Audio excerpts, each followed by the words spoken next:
Balls hanging low while I pop a bottle off of ya. Chain swinging, clang clang, and it costs a lot. Bitch, I'm always at the guala, yeah, and you are not badass beat. Keep on going till you hit the spot. Whoa, I'm a big bag hunter with the bow. She got a big bed, dumper, drop it low. Mama called me and she happy with the grow. Never ever fall for a party that's a no. Just pop the Kenny about a million options. So just talking to stop doing agreement. I rock arenas, bringing the peace. I'm bumping that park in the car, pretending I got all the eyes on me. Got a bad baby and she's independent. Too many people older than me, they're seeking attention. When they want me about the goofies, man, I should've listened. And the smell of the money, my strangest addiction. She tit for dick, I let her lit, I had to dip. I'm on for fifth, I'm all rich now.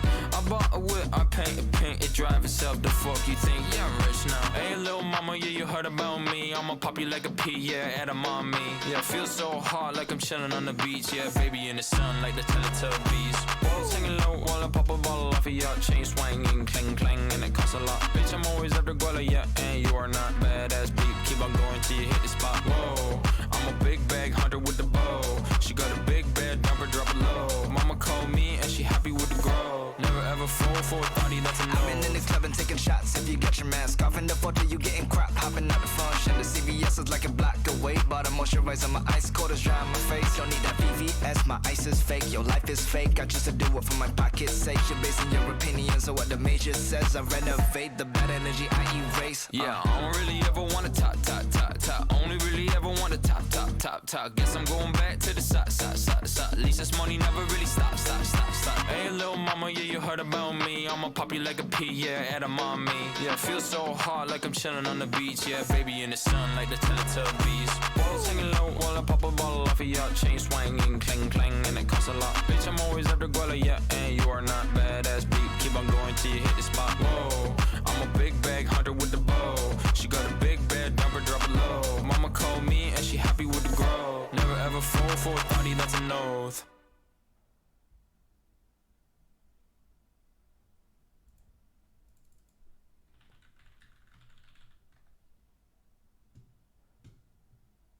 Do they still do DMCA here? Like, if I play DMCA music, like, what's the worst thing that can happen? Sorry, I'm from Facebook. We can play DMCA music there. What's the rules here? If you delete the VOD?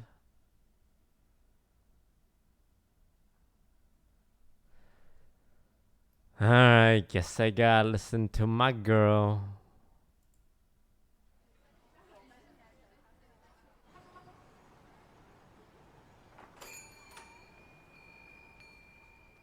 Someday we'll have our last conversation and drink our last cup of coffee. Someday we might be 80 and think about the different things we used to say. All the memories of you will just become a ghost of a smile caught in the wind. Someday it'll be the last day. God, I can't wait for the last day. Please, let it be the last day.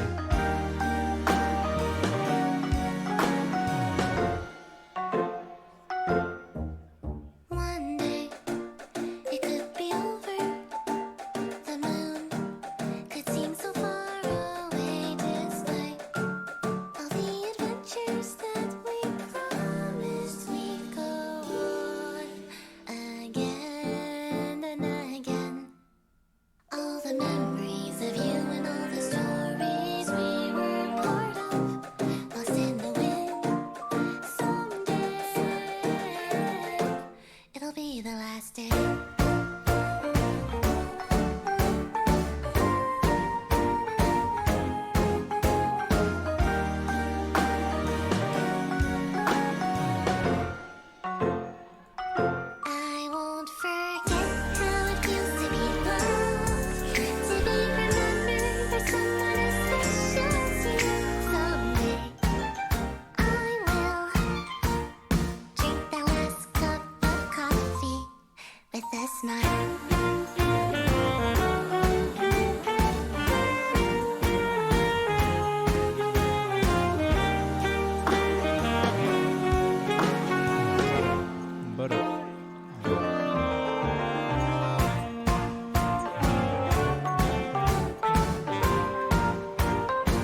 smile. Great song, Lily Pichu. Great fucking song. Alright, now where's my face? Boom! There it is. Hi. Hello, hi. Look at all these wonderful people in chat. Hello. Hello. Hey everyone.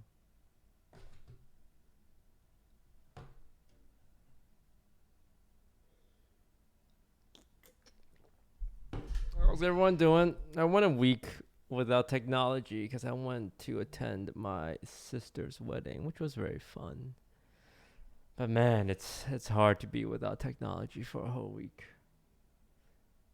I had to talk to, oh man, I had to talk to human beings. It was a very, very uncomfortable.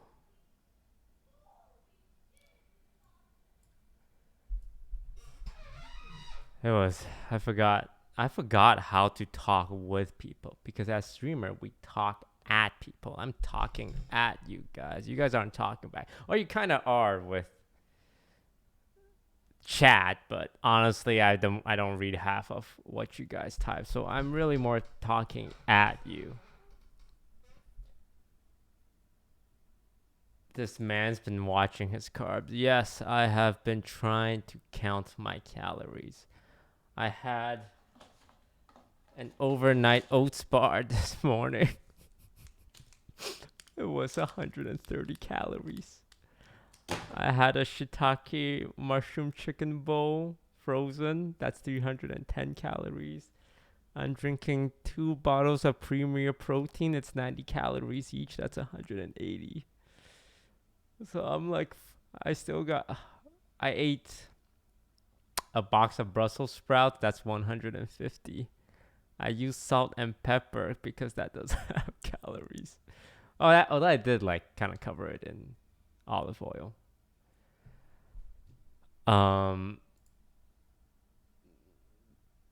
What else? What else did I eat today?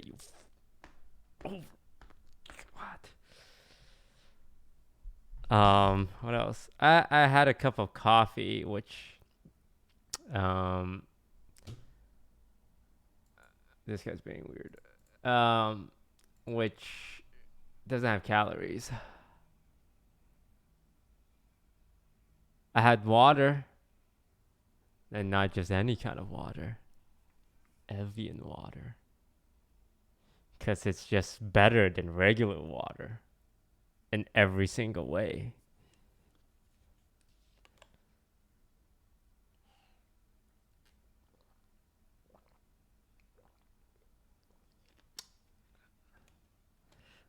I ate some edamames. It's roasted edamames. Each bag is 520 calories, so I try and eat it over the course of 3 days to split it up. It's probably my favorite part of the day to be able to eat some edamame.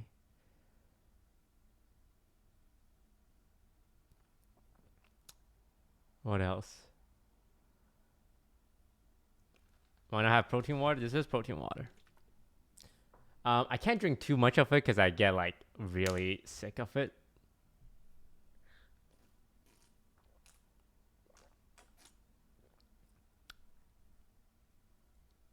Did I eat anything else today? No, that's it. But right before bed, I like to treat myself to a couple of hard-boiled eggs. You know, if I have something to celebrate.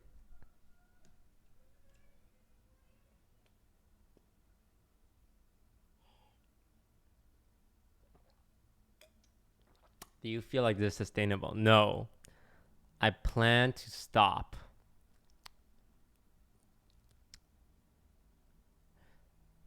At the end of this year. I'm trying. So, Broden tweeted out like a picture of me from like the beginning of the year. Hang on, let me try and find it and compare.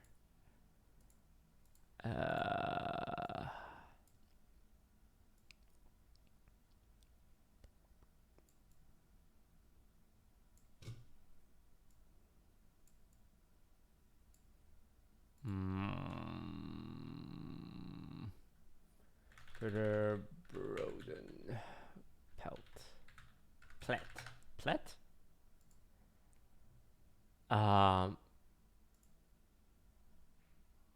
You guys can't see that well, but okay, I mean the baldness did not help my look. I'll be honest. Let us ignore the bald part first.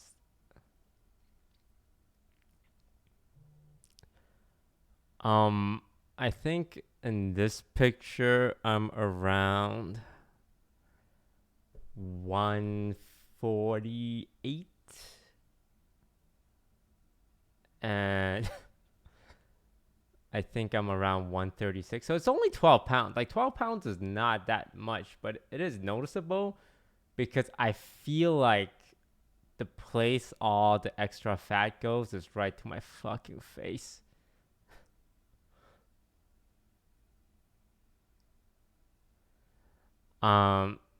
Like really 12 pounds is not that much. Normally 12 pounds would be distributed throughout your body, but I swear to God that 12-pound came from my face mainly.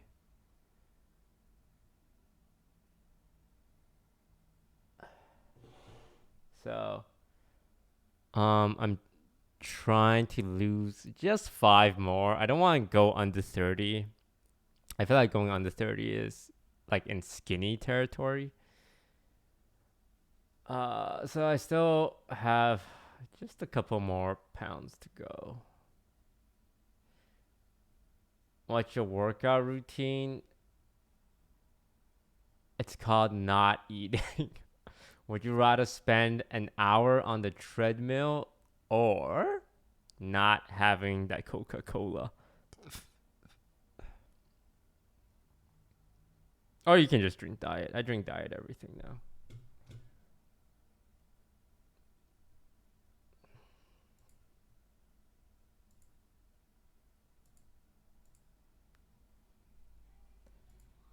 Oh man, I mentioned this before, but I swear to God, I saw a thumbnail of me from a year ago, and I thought someone horizontally stretched me.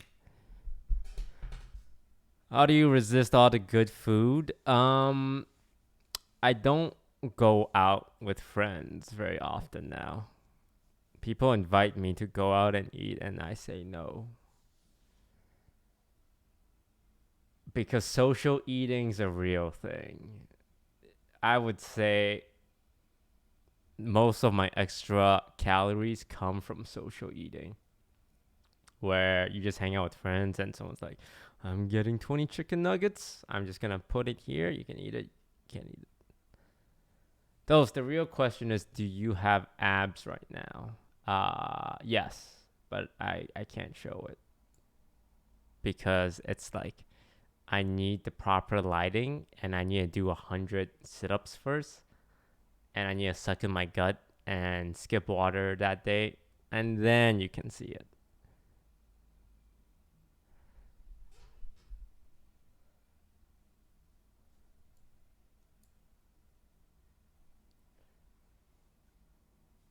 Skip water? Yeah, when you're dehydrated, there's less puffiness. But yeah. But you shouldn't skip water. And then, if anything, you should drink a lot of water because it makes your stomach full, so you eat less.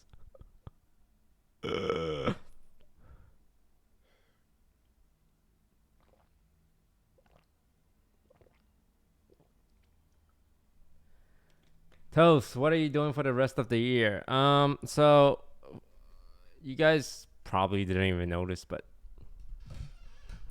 I kind of took a content break over the last month or so. Like, I've been avoiding the spotlight and social media. So I don't really participate in like bigger lobbies. I feel kind of bad because people ask me a lot and I always say no. I swear to God, my past 10 exchanges with Saikuno is him asking me to play Mario Party and me saying no or ignoring it. But I just needed a break from stuff. Even now, I'm not really ready to jump straight into content.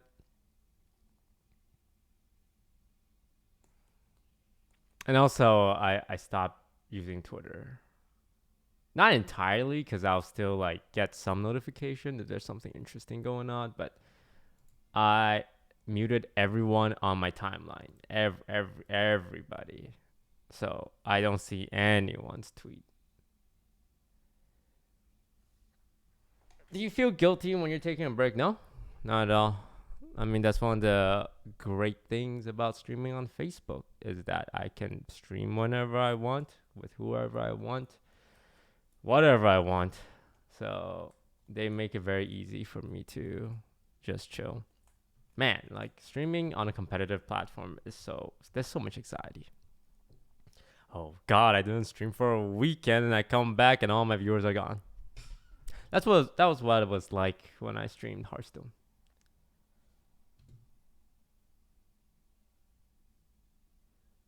Have you thought about playing Hearthstone Battlegrounds like Hafu? I actually play it for fun. When I was on my wedding trip, I didn't like talking to strangers, so I just sat in the corner and played Hearthstone Battlegrounds. I know, it's crazy. This guy's Toast playing Hearthstone off stream for fun. But you know, it's a 20-minute game that's distracting me, right? I'm like 5k LP, which is not very high. I think my sister posted a little wedding picture. Jenny Wang. Oh, was it 08? God, I hope it's the right one because I'm going to. Nope, that's not my sister. That is not my sister.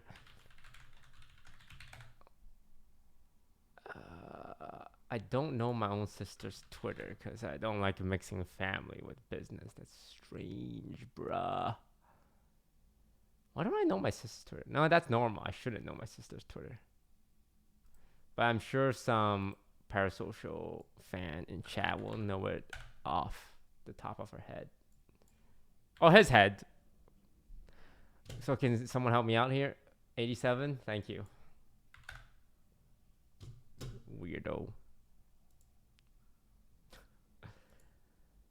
Oh, look at that. Oh, God, the wind's blowing my hair up. Ugh. So my sister got married. That's where I was last week for the whole week. We went to a little place called Carmel by the Sea, which is like a little sea shanty town. Who's the tall guy? I don't know, man. Who is the tall guy? Who do you think it is? Any guessers? One guy in chat's asking. I'm at my sister's wedding, and this is a picture I took. So the tall, I'm guessing you're talking about the tall white guy. Huh. Who could that be? Who could that be, huh? Honestly, could be anyone. Technically, your brother. Yeah, technically, I guess that would make his brother-in-law now. Yeah, that was nice. Now I'm the only one unmarried in the house. Damn, that's crazy. That's crazy that both my siblings are now married. Isn't that crazy? Life is crazy, guys. Isn't life crazy?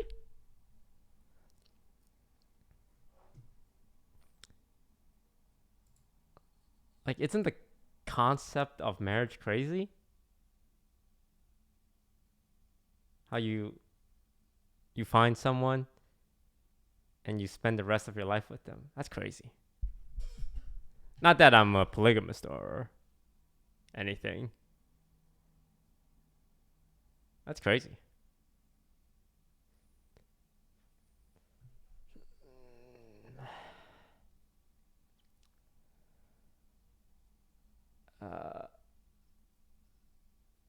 never get married. I don't see anything wrong with marriage. But it's weird because my sister's just 2 years older than me, but it feels like she's an adult and I'm a child. I think it's because I'm raised in the gaming space. And everyone's a fucking child in this space. The problems we have compared to the problems that like actual adults have is it's crazy.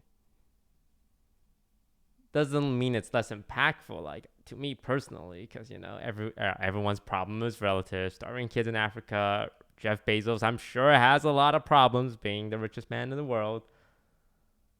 But like normal adults worry about mortgages and you know work stuff and being overworked and underpaid. Streamers browse Reddit and their biggest problem is another streamer talking shit about them that day. Like, oh my god, this guy said this about me, fuck this guy. And then they capture that and post that on LSF and then they react and it's like, wow, that's the issue. That's as deep as it goes. It's like high school but amplified. Yeah, a lot of clicks, a lot of FOMO when kids make plans with each other and some people feel left out. Yeah, no, it is like high school, which is another reason why I've kind of been away, because I swear to God, it felt like I was in high school for some time.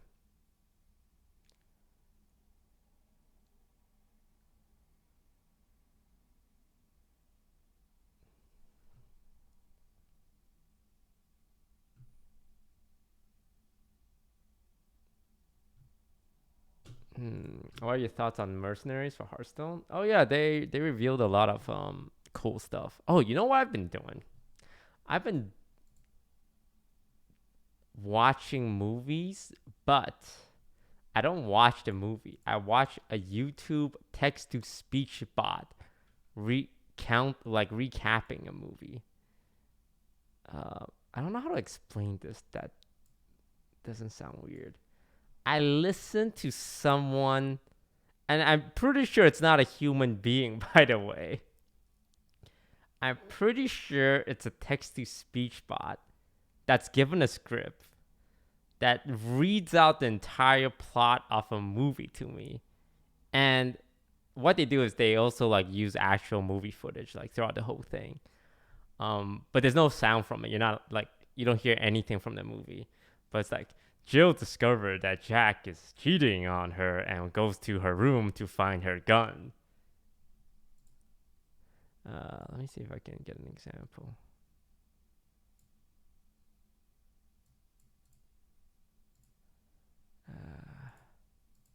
And I kind of been doing it almost every night. Mr. Recap, yeah.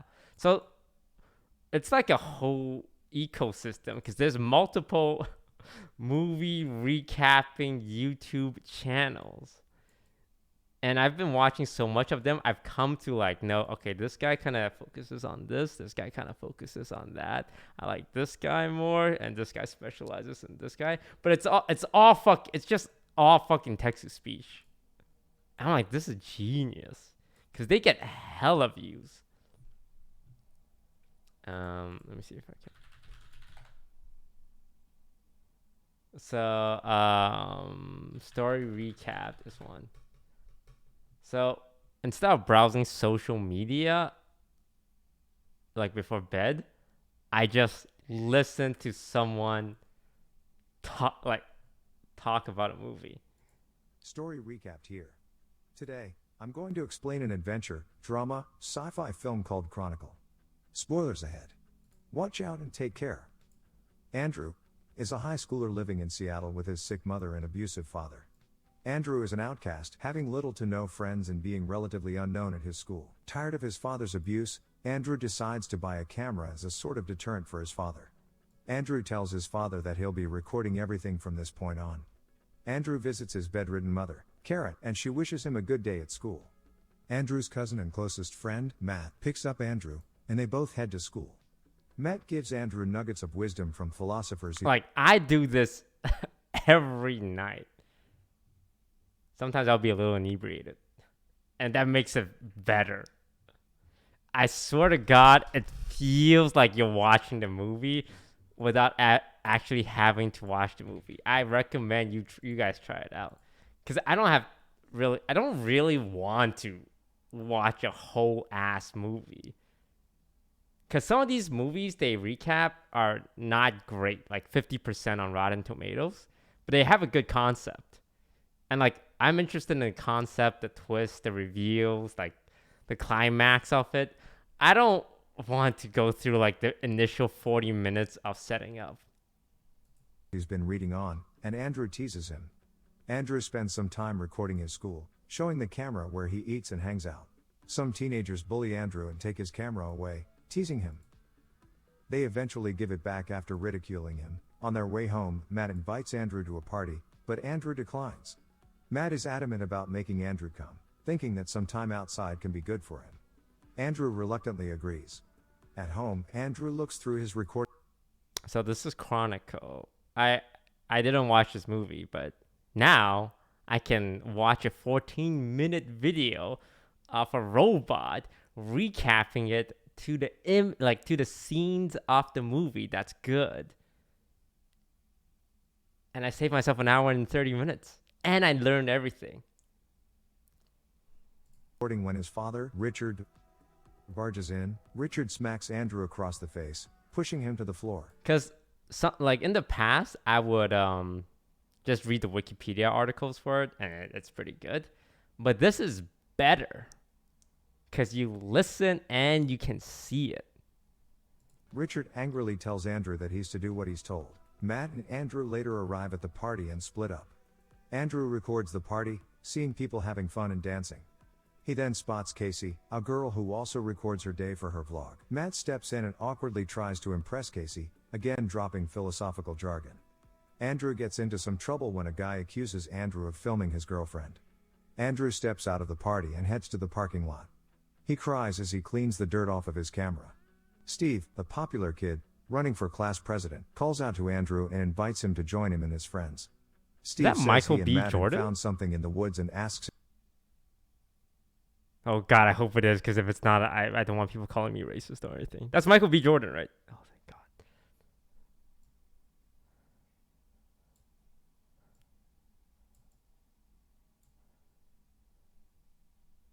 God. Andrew to film what they've discovered. Andrew joins Steve, and they arrive at a hole in the middle of a clearing. They hear strange sounds coming from the pit, and Steve dives in to explore. They explore deeper into the hole and find a cavern containing a massive glowing crystal. It starts humming, and everything begins shaking before turning black. I love watching this. It saves me so much time. That's what I'm saying. I didn't think I'd be into content like this. And they do a really good job at clickbaiting. Hottest girl in school wants you, but she's a flesh-eating blah. Man causes the death of anyone who comes close to blah. Okay. I'll be honest. Some of these titles are actually better than the actual movie because you watch the recap of the movie and it's like the acting's kind of bad. But you don't have to deal with that because you just get the concept. It's great. Several weeks later, Matt, Steve, and Andrew are in a backyard where they throw a baseball at each other. When Matt throws the ball at Steve, the ball swerves right and hits Steve sideways. Matt then throws the ball at Andrew, and Andrew stops the ball midair with his mind. Andrew's nose starts bleeding, and he drops it. The three then play with Lego pieces inside and levitate the pieces without touching them. It appears that the mysterious crystal has given them the power of telekinesis.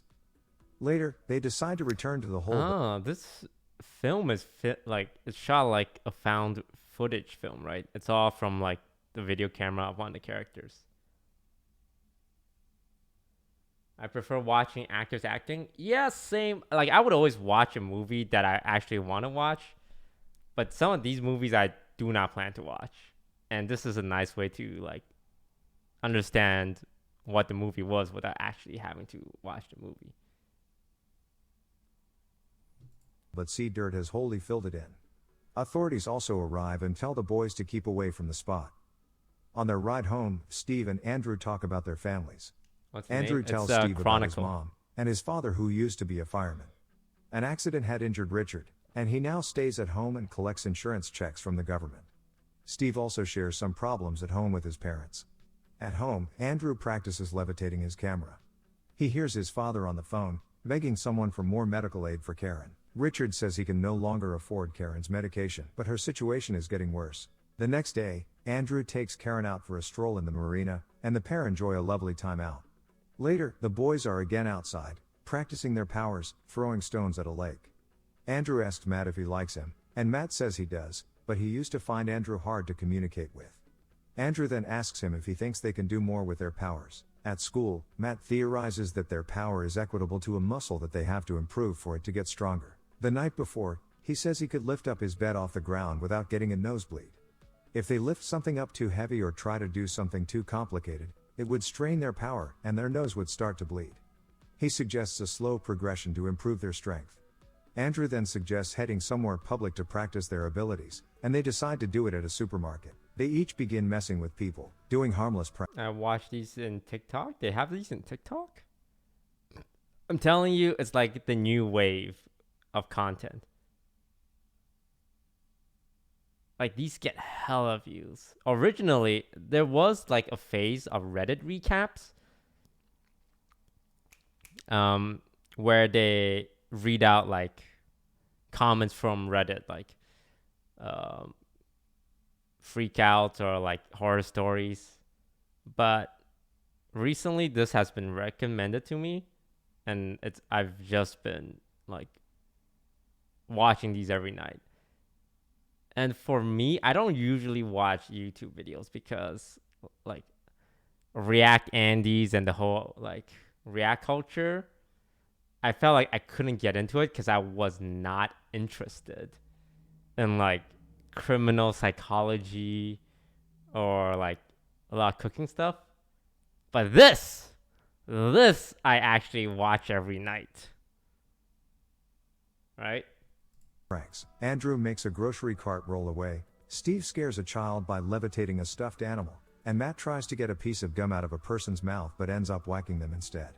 At a diner, Andrew tries stabbing Matt with a fork to show how their powers can even protect them from sharp objects and projectiles.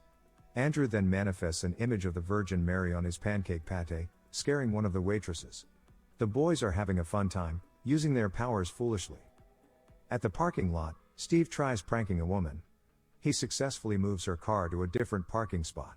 Matt and Andrew are impressed, noting that this is probably the heaviest any of them have ever lifted. Steve's nose starts bleeding profusely, but he maintains he feels fine. The woman returns, and they all laugh at her confusion. Later, they're on a drive home when a truck behind them starts honking. Andrew steps in, aiming to make the pickup truck swerve a little, but ends up putting too much force. The truck veers off the road into a ravine and falling into a river. The boys rush out to help, and Steven dives into the water to retrieve the driver. They then call the police. Steve is visibly shaken by what happened, and Matt confronts Andrew. Andrew seems aloof and distant as Matt talks down to him, saying he's put someone in grave danger. Matt says their powers are getting stronger and harder to control and proposes implementing rules. The following day, they meet up with Steve at a landfill and see that he's levitating above them. He encourages them to try it out. Matt goes first but has trouble getting himself off the ground, faceplanting several times. Andrew tries next and gets himself up, ecstatic that he can float. He joins Steven, and they both cheer. Later, the boys are soaring through the clouds. They all speed through the sky, flying past one another at neck-breaking speeds. They even start throwing a football, catching it midair. They slow down, floating above when a plane suddenly flies past them. Steve gets knocked out, and Andrew flies in to save him. He grabs Steve, but they keep falling. Andrew slows them both down seconds before hitting the ground, and they both end up unscathed. Matt joins them, and they all start laughing and cheering among themselves, elated knowing they're the first humans to fly. They then gather for a sleepover at Steve's house, and Andrew tells them that the day has been the best day of his entire life. The next day at school, they plan to go on a trip around the world, flying to their dream destinations.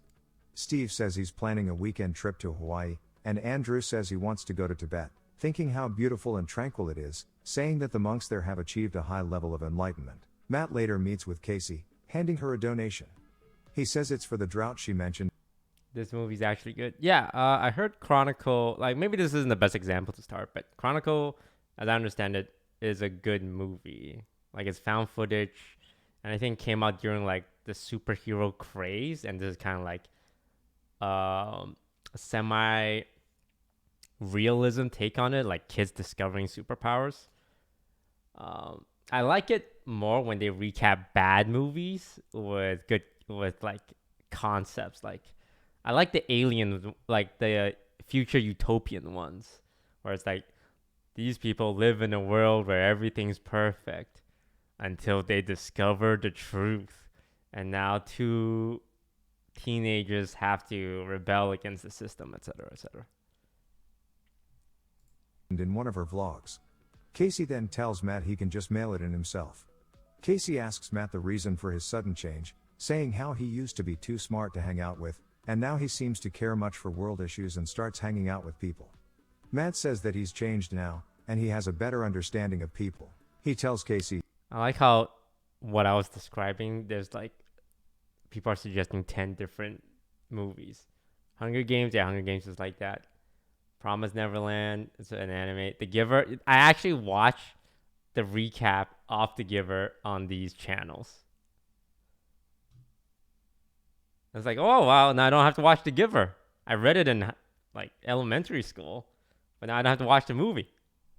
he wants to hang out with her too, but Casey closes the door on him.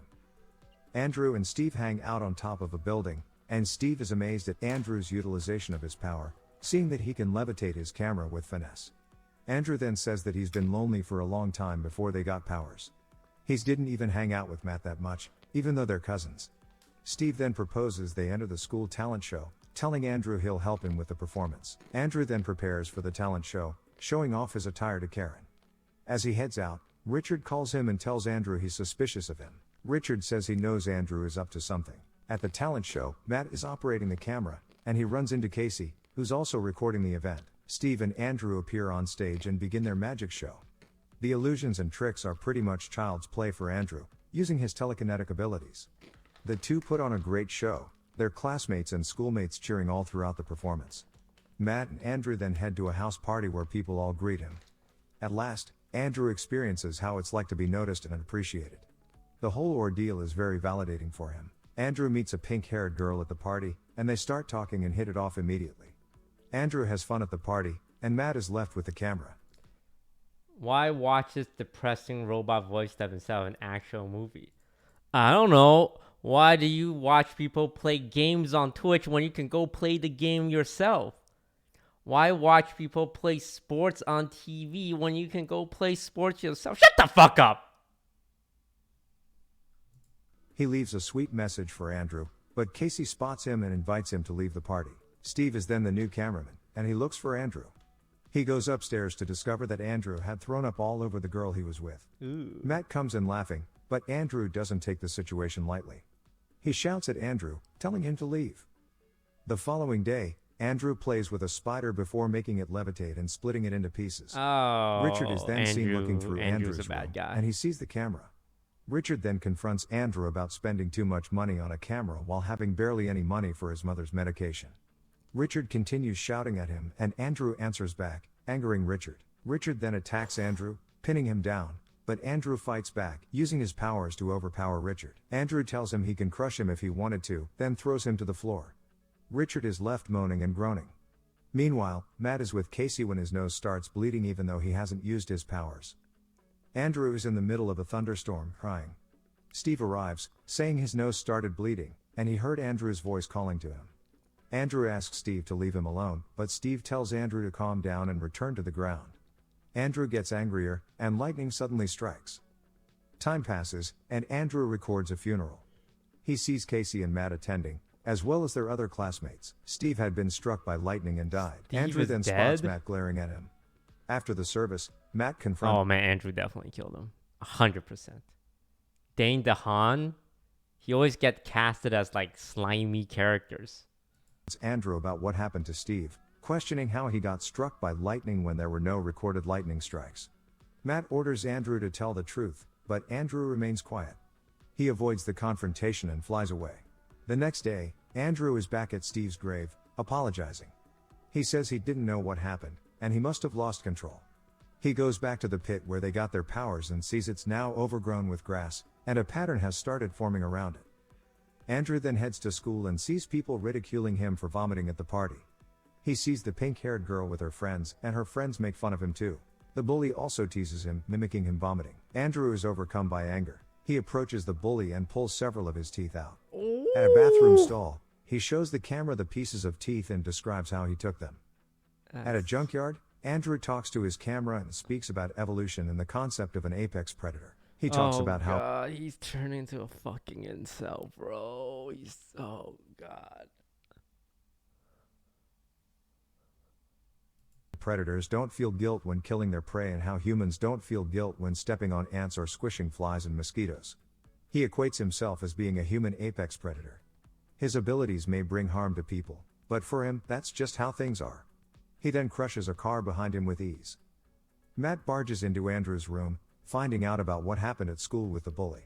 He stresses how important it is for them to follow their rules as they're getting too powerful for their own good. Matt then warns Andrew that he'd have to step in if Andrew doesn't stop harming people.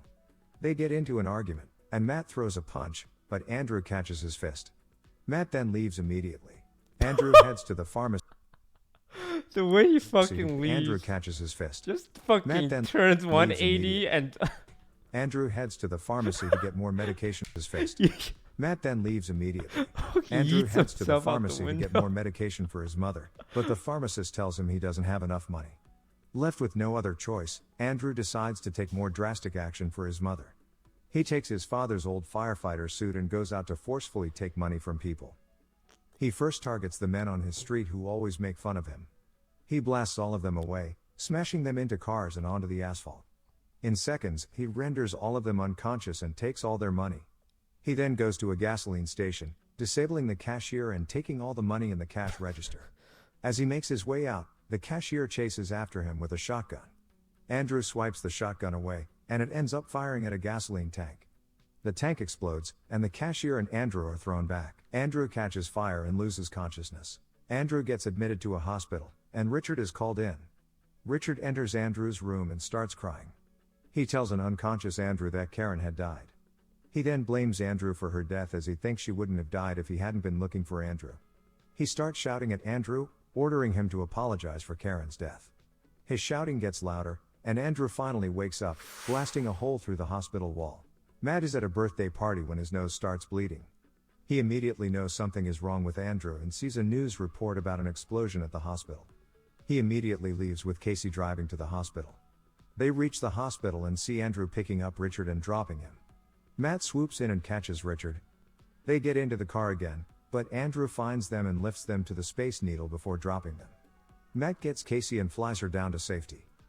People are recording everything on their cell phones, and police and medical personnel scramble to handle the situation. Matt flies up to Andrew, trying to calm him down and convince him to stop. Andrew says he has always been treated terribly, and this is his chance to take revenge on everything that has happened to him. Matt promises that he'll help change his life and tells him they could run away and start a new life. Matt continues speaking, but Andrew throws a bus at him. Okay. Andrew then lands at a building, and Matt gets up to fight back. Andrew and Matt fight, getting thrown all over the city. They smash through roads, cars, buildings, apartments, and houses, not showing any signs of slowing down. They throw vehicles at each other, Andrew having no regard for human life. Matt still tries to convince Andrew to stop, but the police surround them. Matt gets shot, and Andrew blasts the police back before flying away. They both land at a plaza in front of a building, where the police surround them again. Matt begs Andrew to stop, but he doesn't listen. The police open fire, but Andrew stops all the bullets. Andrew then starts shouting, and the buildings behind them shake violently. Glass and concrete crack, and debris rains on them. Matt pleads with Andrew not to hurt the cops, but Andrew is too far gone. He realizes there's no other way but to kill Andrew. Matt takes the statue behind Andrew and aims a steel spear at him before impaling him through the chest. Everything falls quiet, and Andrew hangs lifeless in the middle of the plaza. The police approach, but Matt flies up and escapes. Time passes, and Matt is seen flying above snowy mountaintops. He talks to a camera as if it were Andrew, and he points it at several Tibetan monk temples. He leaves, saying farewell to Andrew. Subscribe to watch more videos like this. One thing about these recaps is the endings are always very abrupt, because in the movie, when it ends, it kind of like has an epilogue and conclusion. And you can't really have that in like a story recap. So every time it's just like, end. Great. Well, now I don't have to watch the movie. Although I would say Chronicle is actually a good movie. Let's see. Invisible creature that can vaporize you with the touch have invaded Earth. Like when you read that, you're like, God, is that a movie I want to watch?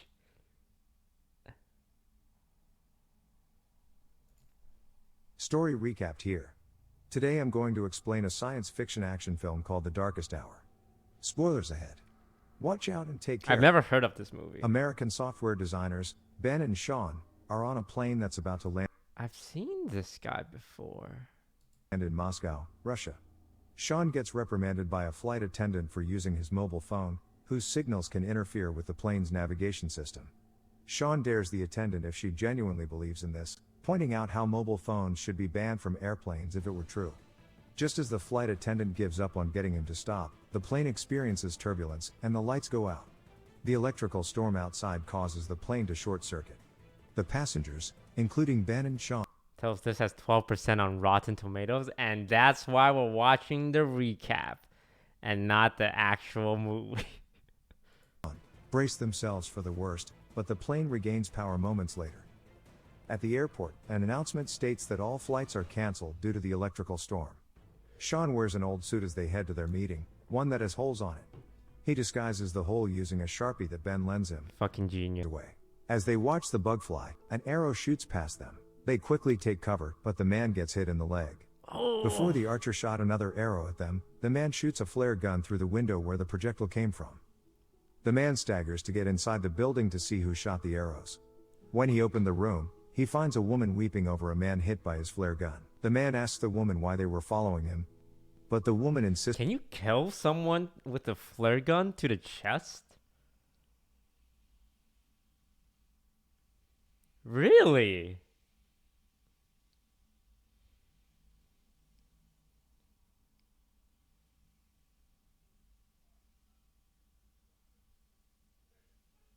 It's a fireball? But can't you just take your shirt off?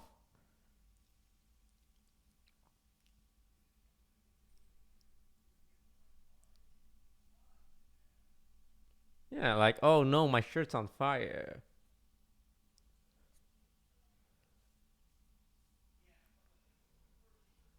Oh, this guy just fucking died. Insisted that the man and his son were the ones who were following them. The man leaves the woman and tends to his wounds before they continue heading south. As the man's health continued to deteriorate, he decides to leave their belongings behind and set up camp on the beach.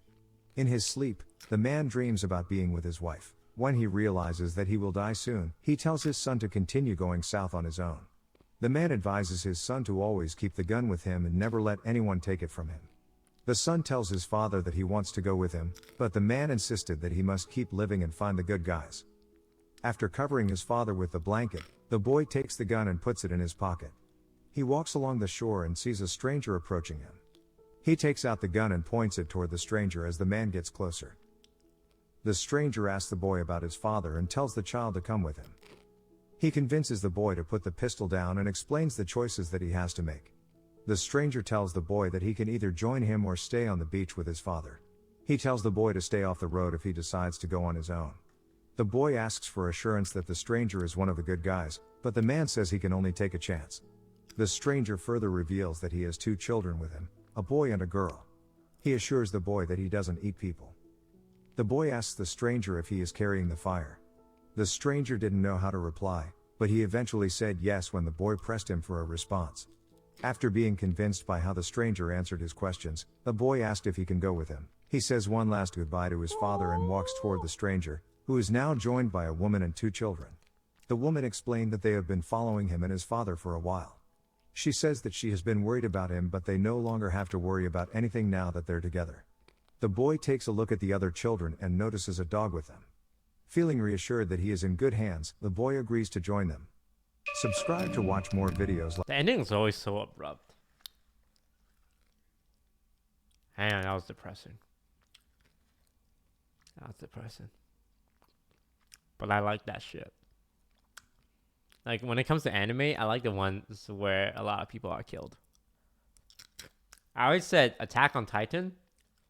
For those who don't know, the season 1 spoilers. But they kill off the main character. And when they killed off the main character, I'm like, damn, I like this anime. That's ballsy. And then they bring him back. I mean, they kill other characters, which is cool and all, but imagine how ballsy and like impressive it would have been if they just straight up killed the main character like 4 episodes in, after building up for 3 episodes. That would have been.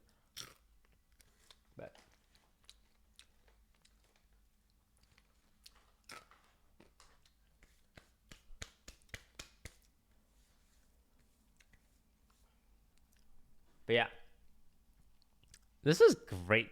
Like, it sounds like it's kind of like explaining Twitch streaming to a boomer, where they're like, why don't you just play the games instead of watching someone play the game?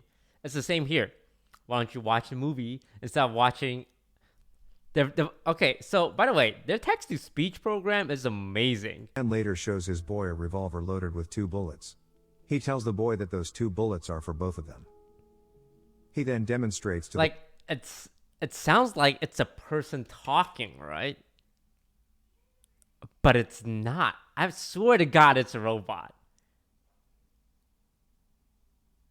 This is text to speech. Like, sometimes I still question it. Like, is this human? But it's like, it's text to speech, because the way he says words is like exactly the same, but it sounds so human.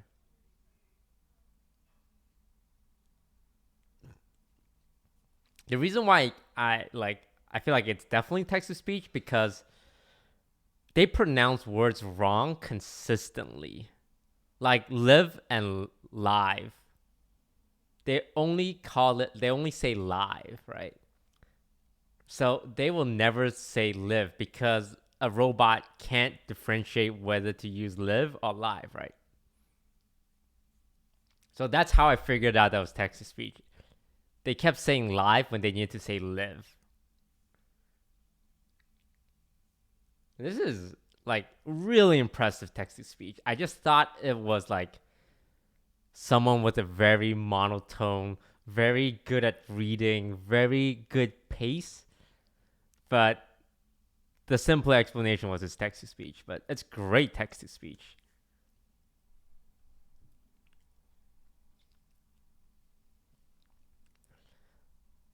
Bugs rapidly evolve to prey on humans. Astronauts try to find a new planet in a wormhole. Contagious disease ravages the planet, forcing humans to suspect one another. City is contaminated. Okay, I mean, they're doing the smart thing. There's a lot of clickbaits with like a half-dressed girl with some sexy title. You and a hot girl are the only survivors in a post-apocalyptic world until this happens. Once all zombies have starved, humans try to it's always weird to see a movie that you know be described in this way. Once all zombies have starved, humans try to rebuild their world. But I've seen this. This is 28 weeks later. This is not the title I would use to describe it, but I guess it's kind of true. God gives up on humans, so he sends angels to exterminate them. Man Trapped in Iron. I've seen. I want to say I've seen this movie, The Man in the Iron Mask. All right, it's like one of the first movies I ever watched.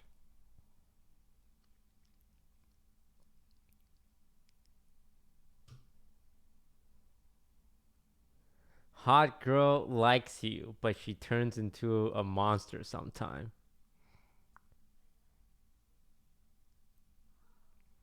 Congrats on 2 million followers. Thanks. Yeah, it's kind of weird that on a platform that I don't use, Twitch, hit a 2 million followers. Because when I left Twitch, I think I was at 1,200,000. So I really don't know where 800,000 people came from. But thank you very much, Mr. 8, to all you 800,000 people who showed up. Confused Among Us fans? Yeah, probably.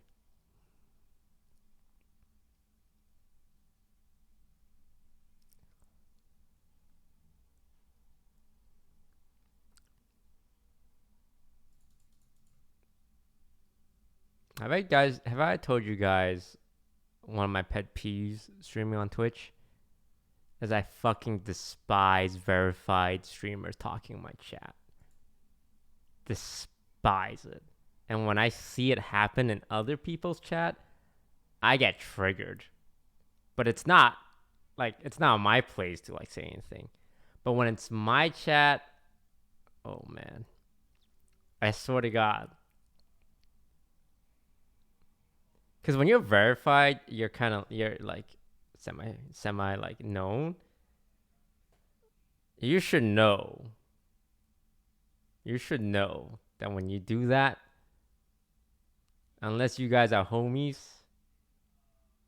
it's really, really annoying. But luckily, me and Abe are homies. But if it was anyone else, okay, look, I'm not gonna say any names. But I'm gonna say some things. It doesn't involve me because over the last 2 years, I'm not on Twitch. Doesn't matter. But when there's 4 people in a lobby, say Valorant, say League, and someone asks in chat with a verified badge, and everyone in chat's like, oh my God, verified streamer asking chat, hey, Mr. Streamer, look, verified person who wants to be your 5th. Please invite him. Option A, invite him. Option B, say no and have everyone call you an asshole. Isn't the bigger asshole the guy asking in such a public manner, putting you on the spot? I see that shit all the time. I mean, it depends on the relationship you have with the streamer. Like, if Scar did that, bro, Scar, jump in. You're my 5th. If I don't fucking know you and you do that, oh man.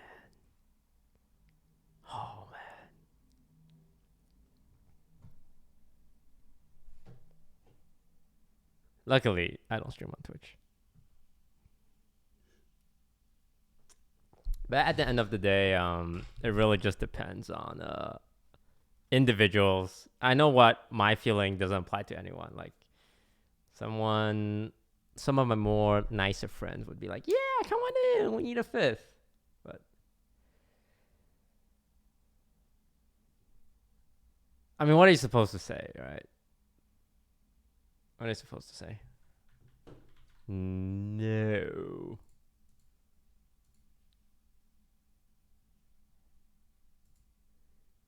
No, because I don't really know you. I don't really like you.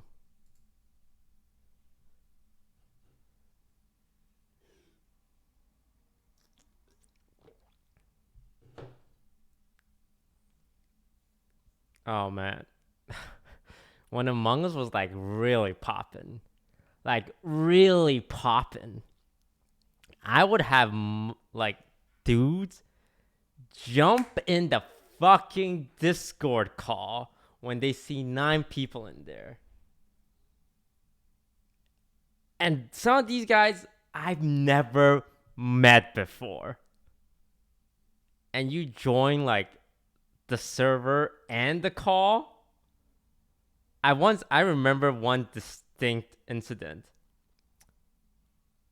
where like we're in the lobby, there's 9 out of 10, and we're like looking for people. A motherfucker joined. A motherfucker we don't play with.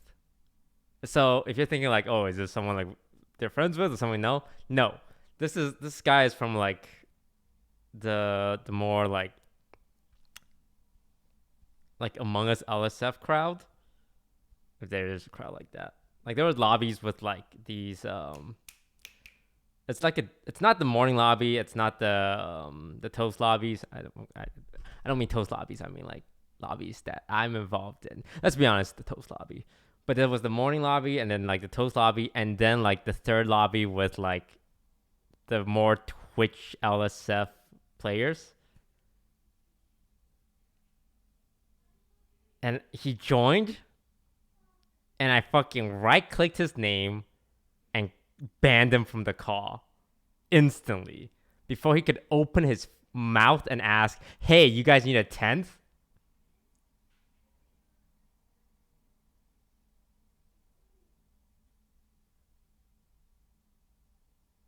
Adam, like, I don't know this person. I've never talked to them. I've never played with them. So for those saying like, Ludwig trained, I play with those guys. I like playing with those guys. It was someone that I knew was in like the other lobby. That I knew he played in them, but like for him to like join the call and like ask for a spot, it would have been like, it's really hard for people to say no when asked on the spot in front of thousands of people, because you either say yes or you say no and everyone thinks you're like rude. Happens all the time. That's why like a lot of streamers do not like it when their chat starts spamming names to invite. You know, fifth in Valorant. Why aren't you inviting this? Why aren't you? Why? Do you hate them? You hate them, huh? Why not? Why not, huh? So when the streamer themselves are in the chat fishing for an invite with a little fucking, hey, you guys need a 5th? Hey, you guys fool? Oh, I love this game. I would love to play sometime.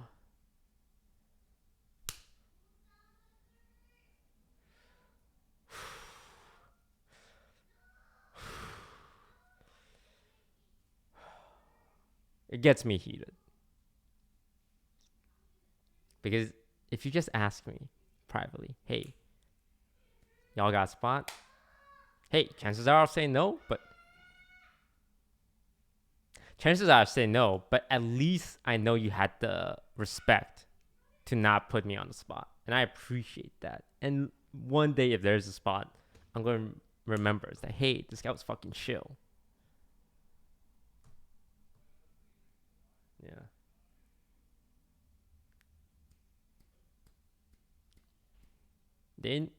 Sometimes I don't think they even know what they're doing is rude. But chat, sometimes like some of you know. Some of you can tell. I can't say who's right, but I would say it's chat. You're not entirely wrong on some of them, but yeah, it's just bad streamer etiquette. I also hate it when they spam their own emote. Like when they use their own emote every now and then, totally fine. I do that. But when they fucking use their own lol W's over and over and over and over, look at my lol W. Look at my fucking special Omega Top Keck lol W. Don't you want to subscribe to my channel? You only get it if you subscribe to my channel.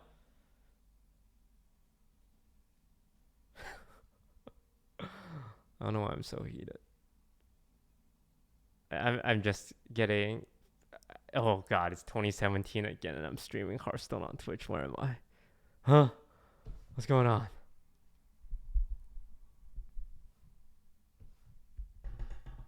I swear to God, I've banned like 5 Hearthstone streamers from my channel. I was on Twitter the like a couple of weeks ago, and someone tagged me in a Hearthstone post, and there was some Hearthstone streamers talking about something. And I checked someone's I tried to check a Hearthstone streamer's profile, and this guy blocked me. And I don't remember interacting with this guy at all. At all. I'm like, what did I do? And if I had to guess, it's like I probably banned them from my channel when they were spamming their emotes.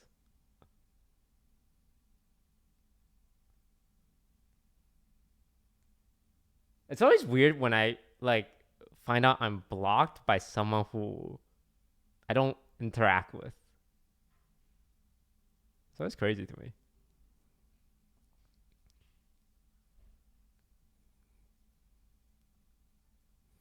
Was anyone interesting? It was just like a Hearthstone streamer.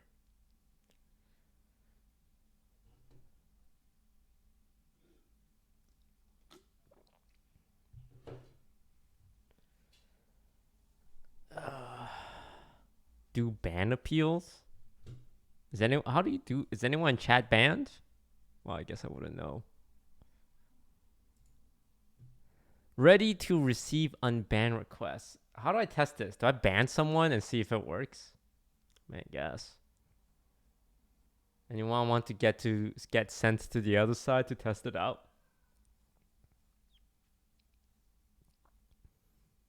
Because I guess no banned user would be talking since I haven't streamed in such a long time. There's not going to be banned people here. Any volunteers? Any volunteers? Alright. Let's pick some volunteers here.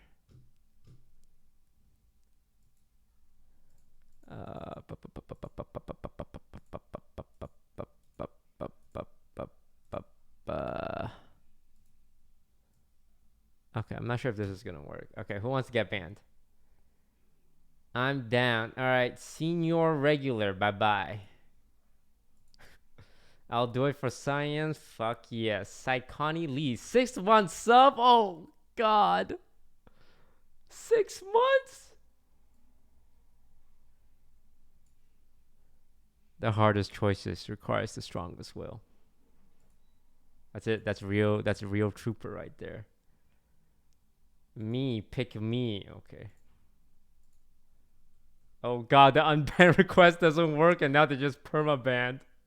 Oh, there we go. Oh, that's cool.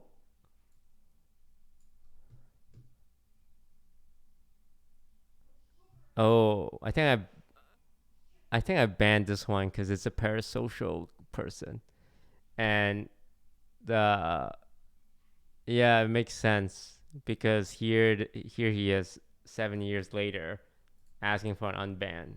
Yeah, no, sorry, buddy, you gotta stay banned. This is hardcore parasocialness.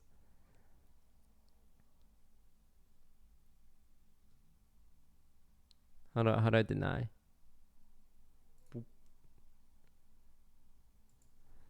Live your own life, man. Oh yeah, for those who don't know, I really don't like parasocial relationships. Which is ironic because I'm a streamer who benefits the most from parasocial viewers to donate and give me money and to watch all my content and boost the views. But 100%, some of my most hardcore fans, I need you guys to get a job first, to have a stable life before you spend 90% of your free time watching my content. Because I can, in good conscience, be responsible for how you spend the majority of your time watching me. I just, if you want to go develop that relationship with another streamer, that's fine. But if you're spending your free time watching my content instead of trying to improve yourself,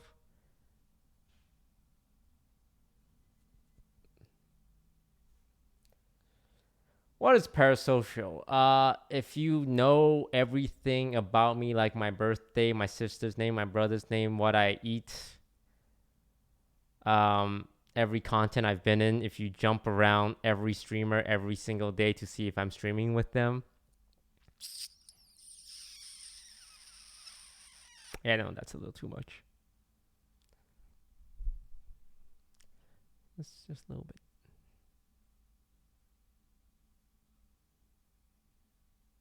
Isn't that stalkerish? Well, the nice way to say it is a stan. But, yeah.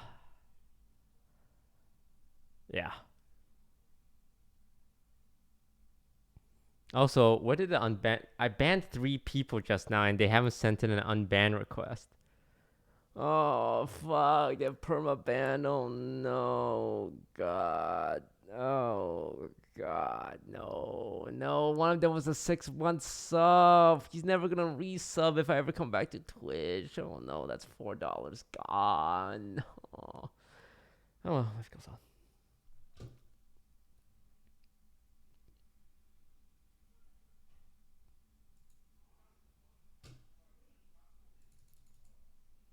Oh, there was some really cool PS5 showcase.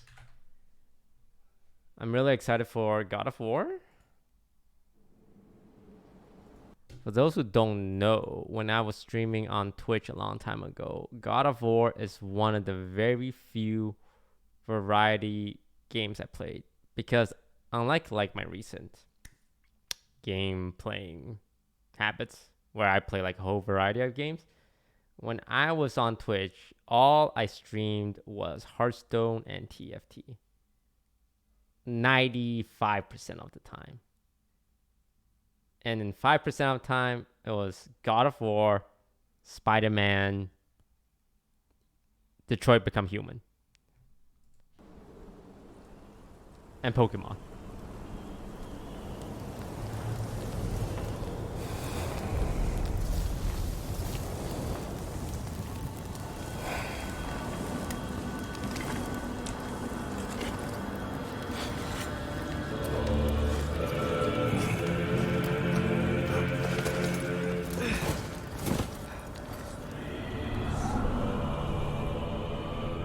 Is running out. The prophecies say this kid 100% hit puberty in the last 3 years.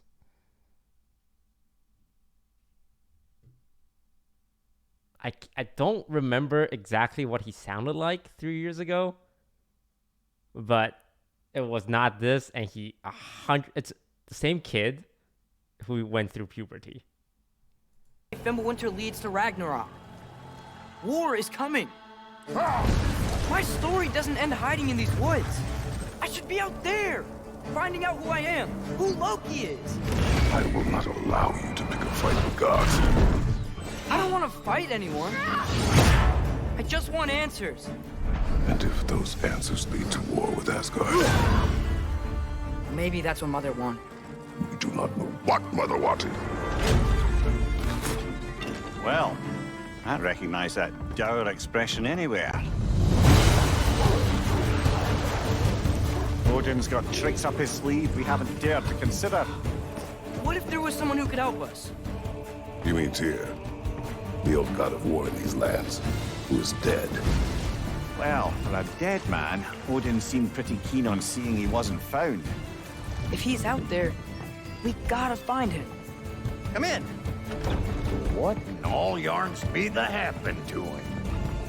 We're trying to stop Ragnarok, to help people. And what if the only way to do that is war?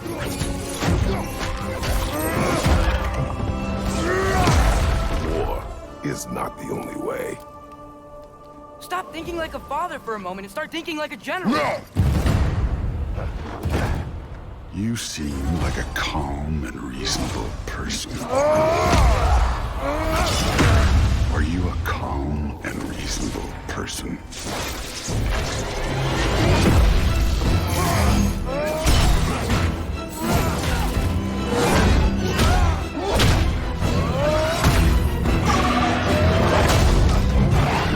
In moments of crisis, panic does nothing. Harness it. Let it serve you.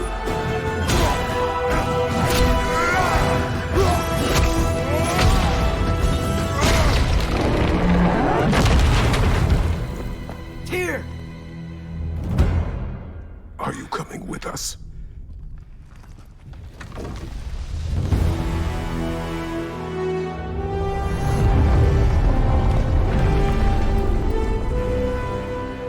You'll get your answers soon enough. Well, some of them. So good. So good. The game looks exactly like 95% the same as 3 years ago, and that's okay because this game fucking amazing. If they just kept everything the same with just like new story and new fights, amazing. 100%. And it's cool because I kind of been like reading up on Norse mythology, as we all do. And as I understand it, Kratos is from Greek mythology, where the god of war is like Ares, and then there's Zeus and Poseidon and Hades. And now he's in the realm of Norse mythology, which has Thor, Odin, Loki, Freya. It's very similar because in Greek mythology, you had titans like Gaia, which are like giant, tall giants. And in Norse mythology, you had the Jotun, right?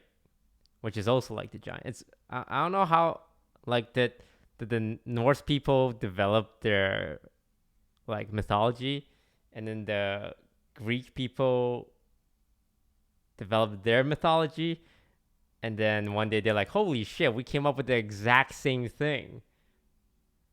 Or did they kind of like yoink from each other? Because it's like the exact same thing. They have a god of war, they have a god of war. They have a god of thunder, they have a god of thunder. They have titans, they have Jotuns. And there's also Roman mythology, which are like named after planets. Like Mars is the god of war in Roman mythology. Right. What was the first mythology?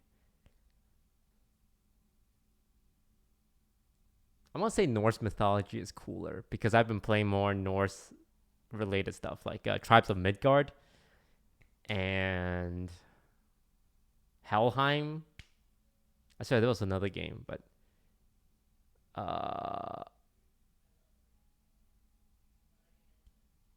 like if I was to name a god, a fun game we can do is trying to guess, is that Greek mythology or is that Norse mythology?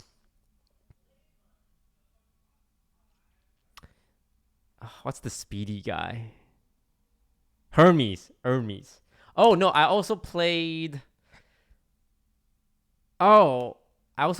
Hades. Hades is based on Greek mythology because you played Hades' son, Zagreus. And then there's Poseidon and Persephone.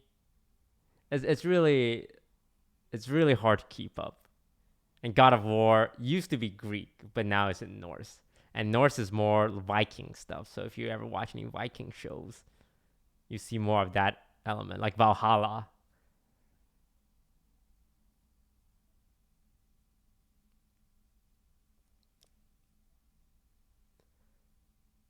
I went on a whole tangent about mythology. This is what I do in my spare time, by the way. I read up on the story of mythologies from Europe.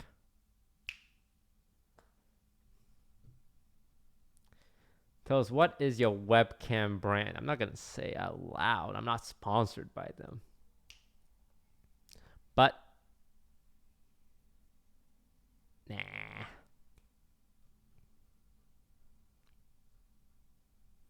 I thought about doing a video of like my gear, but that's just so much free advertisement. Those what happened to the 3 people you banned? They're gone, bro. They're fucking gone. R.I.P. Oh, there was a show on Netflix. What was it called? Human versus God Netflix show. Oh, this show was fucking it's a record of Ragnarok. Okay, look. Let me just show the trailer so you guys get what I'm talking about. This isn't exciting to watch. I like the concept. The art's good. But what was missing? And then I started paying attention to the fights. And it's just pictures.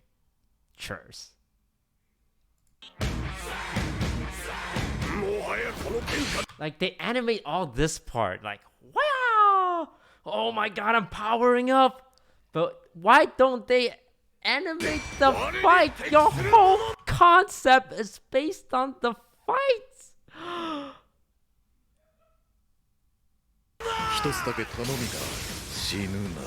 Hide it.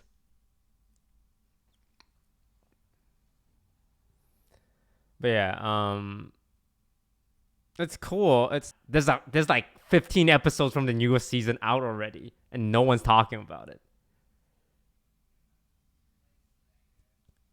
And like when I think about it, it's like, yeah, I kind of stopped caring after like they captured like the main villain. After that, it just feels like a lot of filler episode or something. But I don't know what about it made me like stop watching. Like Infernal, what's his name? Vector? The fire guy, the fire dad.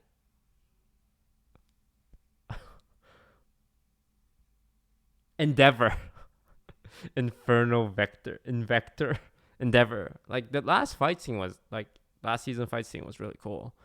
But I just realized it really didn't care anymore. Like Jujutsu Kaisen's great though. But let's be honest, it's literally Naruto remade.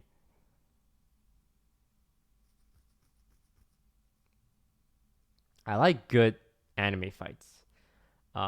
Demon Slayer, the movie was really cool because of that. The fight scenes are amazing. Attack on Titans, like when they do their you can tell the budget episodes and like where they blow 90% of their money on, and it's 100% cool and worth it. Just know at some point during the middle, I'm like, the characters are very one-dimensional. Again, the concept is great. Like everyone belongs to a guild, and some guilds are specialized, like kind of like Harry Potter. But if you take a step back, from Black Clover and their online identity is being a fan of Black Clover and Japanese anime. I can understand standing like celebrities, but standing an anime,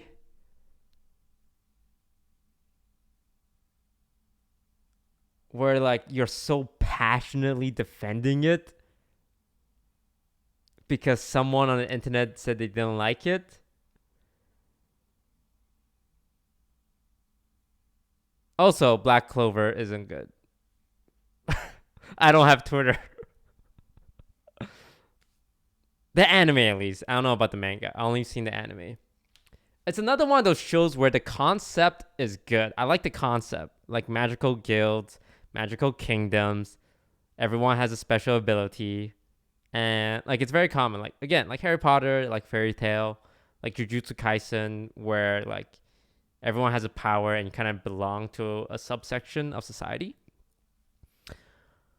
But I cannot take the main character screaming at the top of his lungs, super roided up. Like his muscles are just, I'm sorry, what the fuck is his muscles?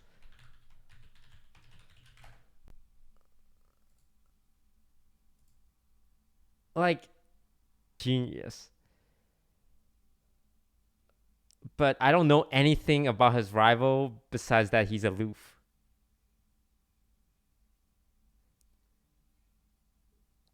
Meh.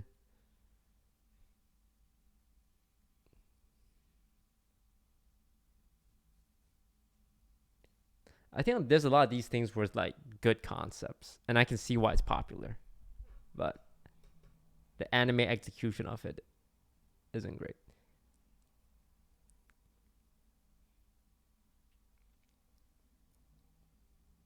Honestly, I think it's just because they don't want to spend money on good animation. I think that's the thing. Because I swear in Black Clover, a lot of the fight scenes are also all the characters again are one-dimensional. I don't like that. It's a small pet peeve of mine with I'm going full fucking weeb, by the way. A small pet peeve of mine is even Demon Slayer, Goku is like always like super positive. Goku. Always super positive. And like initially I didn't like him, but in the movie. And honestly, Zenitsu also at the very beginning super annoying, just cries. Like that's his thing, he cries. Right? I like it when anime characters are a little more developed and complex, or just not like reliant on this one quirky thing about them. And Black Clover is like that. A lot of the side characters, they have that quirky thing. Here's a guy who's like really into his little sister, which is fucking weird, by the way.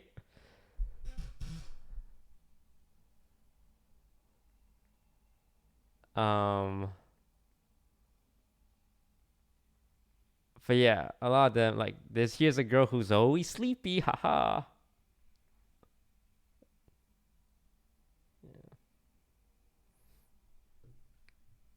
Best arc in anime for you? Oh, when the Sand siblings show up to save the Leaf Ninjas, the retrieval team. Fucking best scene in all of anime, 100%. All right, when Shikamaru was about to get shanked in the gut, and guess what? It's fucking Tamari. When Rock Lee's about to get his ass blasted, who comes and save him? The guy who like put him in a wheelchair. Sheesh. If Shishin was a thing 10 years ago, that's what I would have done. I would have got up in front of my TV and went, sheesh. That was.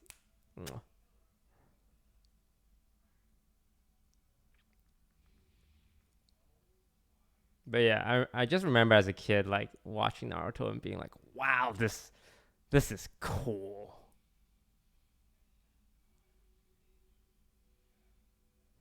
I feel like rewatching Naruto now, it's so slow. It's it's slow. But I do like every now and then going back and watching my favorite scenes.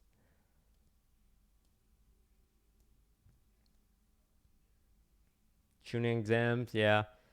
A lot of anime I feel like go through that process. Like My Hero Academia goes through it where it's like everyone has a power and look, here's an exam where you compete against your friends. Demon Slayer kind of had it with the trials. Jujutsu Kaisen had like pretty much the exact same thing where they compete with another school.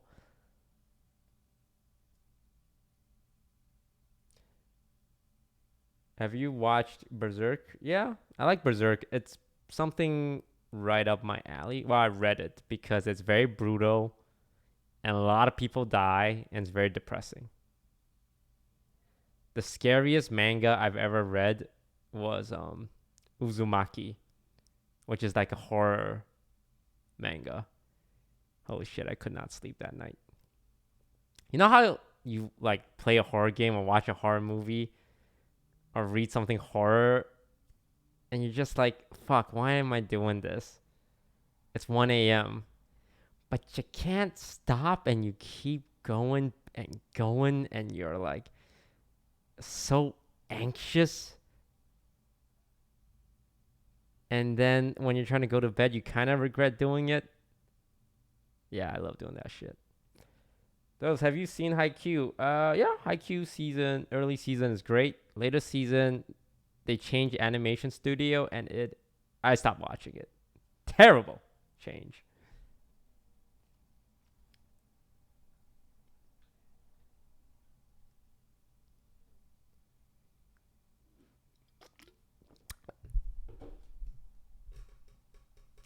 Yeah, I really like pop culture.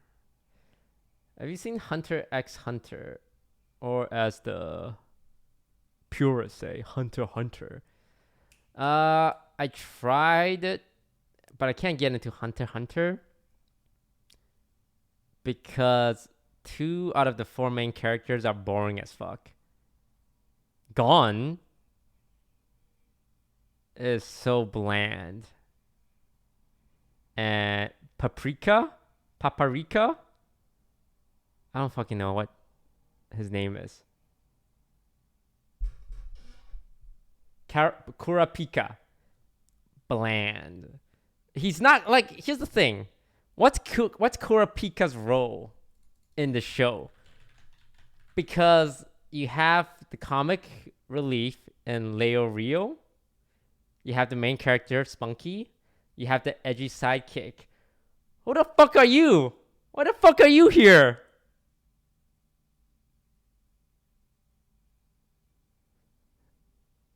I think it would have been better if there was just like none of that and just like a female character, because all 4 main characters are dudes. And as you know me, I'm an ally to women. I just feel like, I'm sorry, he didn't really serve any purpose.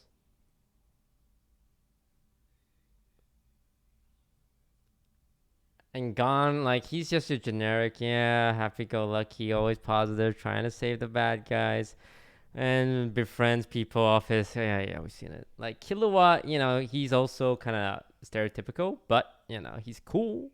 And what I like about Killua is that he's still pretty cheerful, which is different from your traditional edgy sidekick who's normally like very brooding. But Killua is more like, you know, he smiles, he talks, he laughs. But he also like is an edgy assassin. But yeah, Kurapika, I kind of skip past all his arc. I like the storyline with the king ant and his relationship with the chess player. That one's a good arc. Like very touching, very sad. I like that. Kurapika, bro. Also, they just left him out of like 3 plots in the entire like anime, where he's just fucking gone.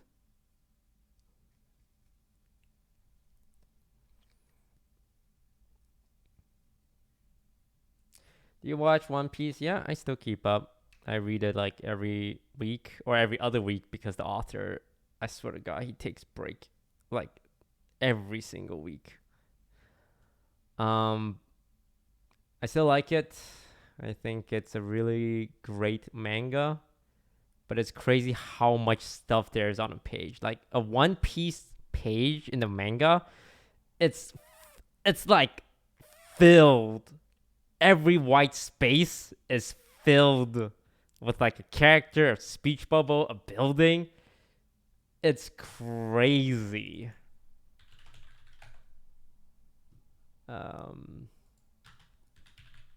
Let's just pick a random one.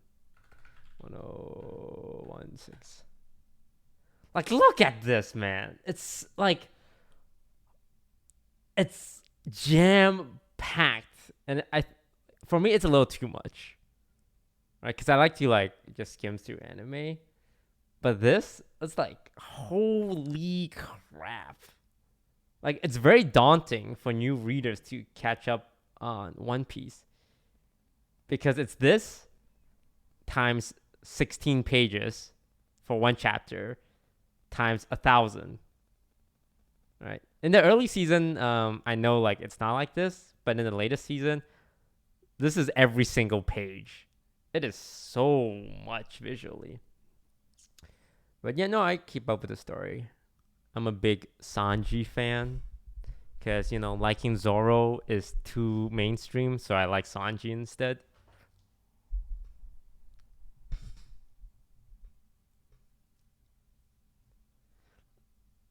Like, it's obvious to like Zoro, right? He has 3 swords and he uses his mouth to hold the 3rd one. But Sanji, though, you know, he's kind of like the butt of the jokes, but he's also cool enough to like be considered the 3rd strongest fighter, even though he's not part of the troublesome generation.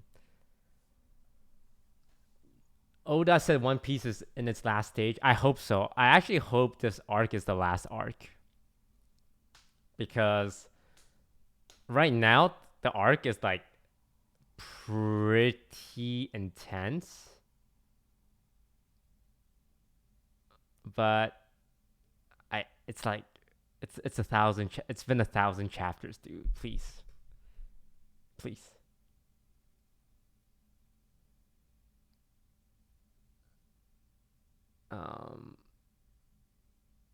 He said there's 4 more years. God, holy shit, bro. I kind of want to see the end because I'm like so invested in the storyline. I would like to know that the end will be coming. Because I swear some manga or shows have gone on for 20 years and I don't want to be invested in a storyline for that long.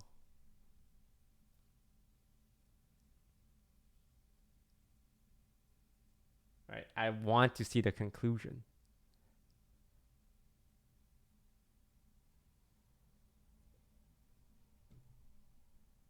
Bleach come back. Oh god, Bleach.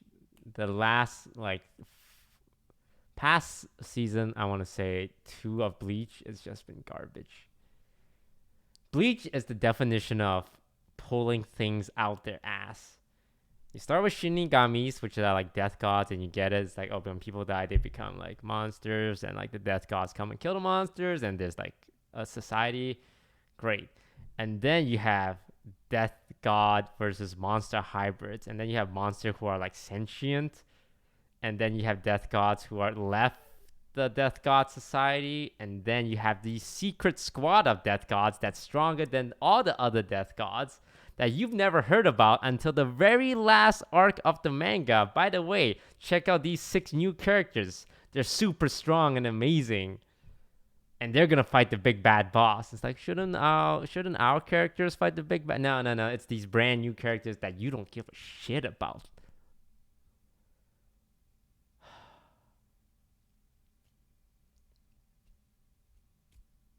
First season was good though. When Ichigo was rescuing Rukia. Great.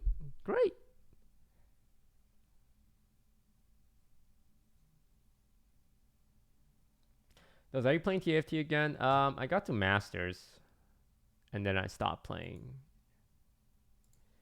I feel like for most games, I get to like a pretty high level. Generally, I try to aim for like the top 0.1% of players. And I think that's where Masters is, and like Legend and Hearthstone, and I kind of just am fine. What's your rating in Battleground? Just 5,000. I know that's like kind of lowish, but I mostly play for fun. Yeah, a lot of anime stuff. How do we get on this? Oh, right, God of War. New Spider-Man though. Spider-Man is one of the other games that I did a solo run on.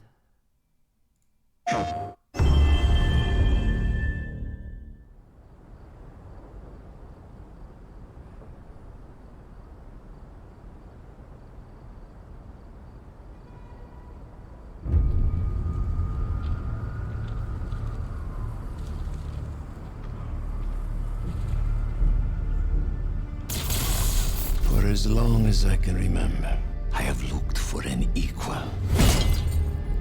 One who could push me.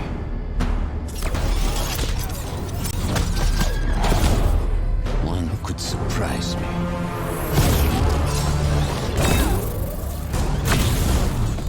One who could even beat me.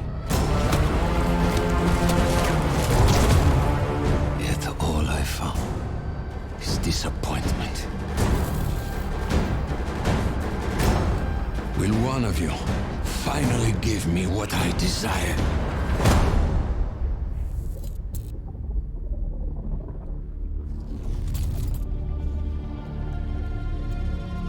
Yes. We will.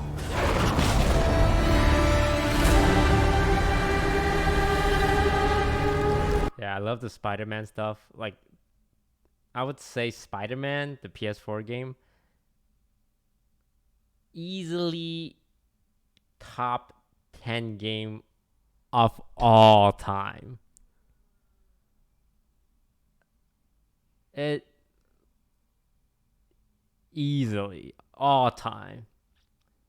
It's so smooth. You have to play it. The combat is so good. Like, you feel like Spider-Man when you play it. The combat is amazing. But God of War was better. They're so different. Like, God of War also top 10 game of all time for me. And it's crazy how close they came out next, like one after another. Like right now in the past year, not a lot of great games. Like Cyberpunk was the hype one. It was kind of buggy. I didn't play it. But man, like we didn't know how good we had it. Playing God of War and like Spider-Man within a year of each other. It's like, oh God. Batman has better combat. Batman has really good combat. I'm pretty sure Spider-Man's combat was heavily inspired by Batman's combat. Because Batman's combat, I like to think of it as a DDR game where the prompts come up and you're like left, right, up, down, punch, kick, dodge, dodge, jump, kick, dodge. But like they disguise it like a Batman fighting game and it feels fucking cool when you do it. Like sliding around, kicking someone's like skull open.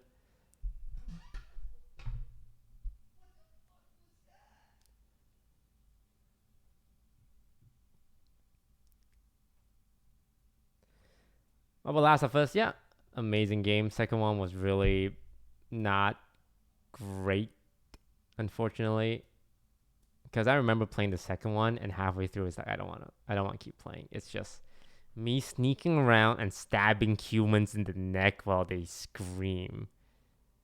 Now do that times 10 hours. Also because of the plot moment. You guys know what I'm talking about. It's like they tried to do something edgy with the story. It's like, we subverted your expectations. But it reminds me of the second Star Wars movie, the new ones, where it's like, we're subverting your expectations by not giving you what you want. And that's because we're different.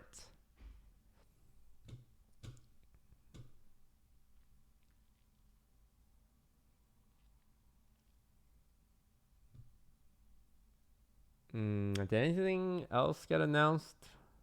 I know they announced like a Wolverine teaser. Matrix 4 trailer. Okay, I was having a discussion with Broden last night. And this is gonna sound kinda, controversial because, Reddit and internet. But is Keanu Reeves a good actor?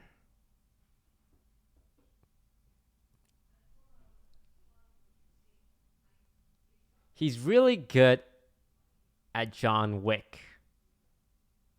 But his appeal as John Wick isn't his range of emotion. Because I would say his range in John Wick is very singular, which fits his character. He's just a pissed off guy who's a trained assassin. And he's that in John Wick 1, John Wick 2, and John Wick 3. And the reason why this thought came into my head, because I was watching the Matrix trailer, right? What happened? I've had dreams that weren't just dreams.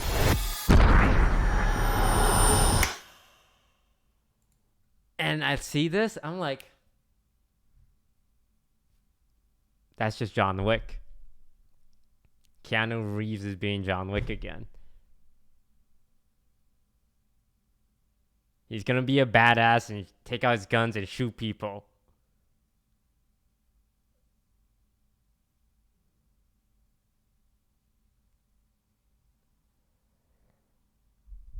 So, yeah, that doesn't make him a bad actor. I don't think he's a bad actor. But I think it just made me realize that he's a great person. Like, I hear amazing stories about him. But he kind of just plays the same character, which is to be a badass. Right? So when I hear people talk about Keanu Reeves, they talk as if he's like an amazing actor. I know he's an amazing person, but can you really make that judgment that he's an amazing actor because he is John Wick all the time? Is The Rock an amazing actor? Because if you were to tell me, okay, there's a movie with The Rock coming out, I'm like, okay, is there a car chase scene? Is he in the jungle? And is he like buff as hell? And he's a quippy, like he makes quips with a bit of comedy relief. Jack, can you guess which movie I'm describing him? You probably can, because there's like 7 movies where that applies. The Rock jungle movies.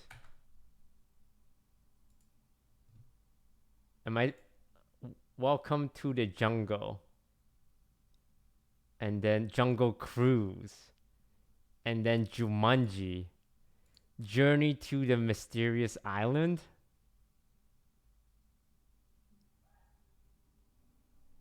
Right? Now would you say The Rock is an amazing actor?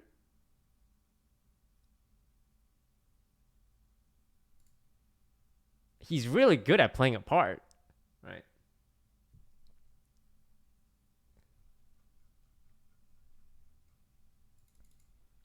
Like Johnny Depp. Right, he's played a pirate. He played a barber. I mean, his characters are all kind of quirky, but quirky in different ways. He played a gangster, Willy Wonka.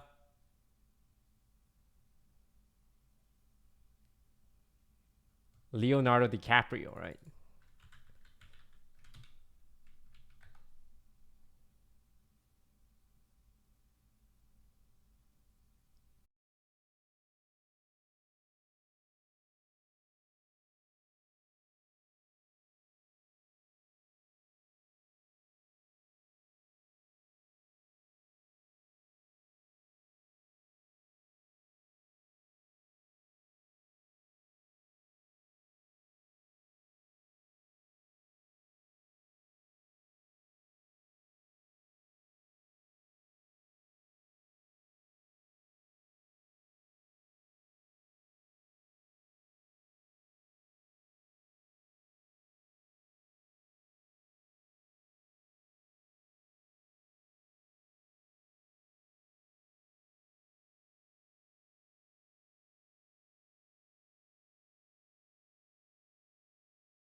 the good guy in Frozen. What's his face? Kristoff, yeah. And he was also in Mindhunter. Back to the Matrix.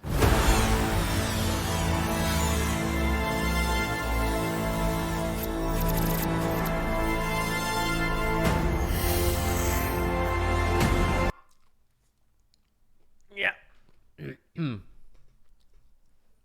You watch Shang-Chi yet? No, but I think I'm watching it next week. I expect like pretty good things. I heard good things about it. Also, I'm Asian, so automatically I love it. I'm kidding. I would never overly praise something just because I'm off the same culture. But I do hear good things about it.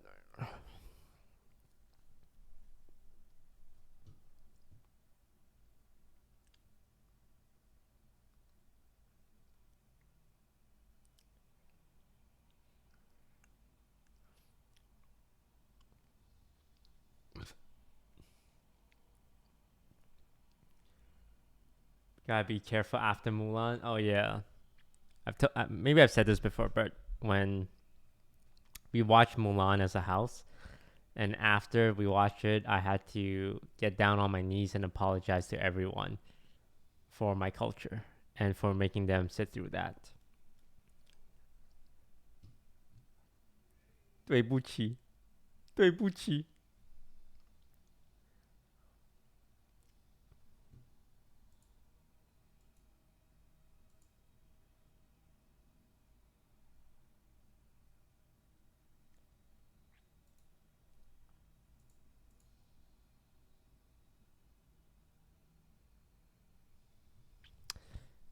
Ooh, some of the band requests came through. Hang on.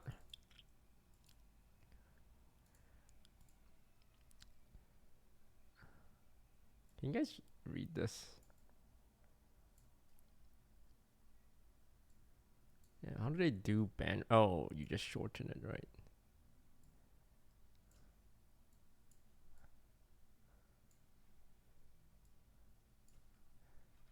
Hang on, I'm a fucking boomer.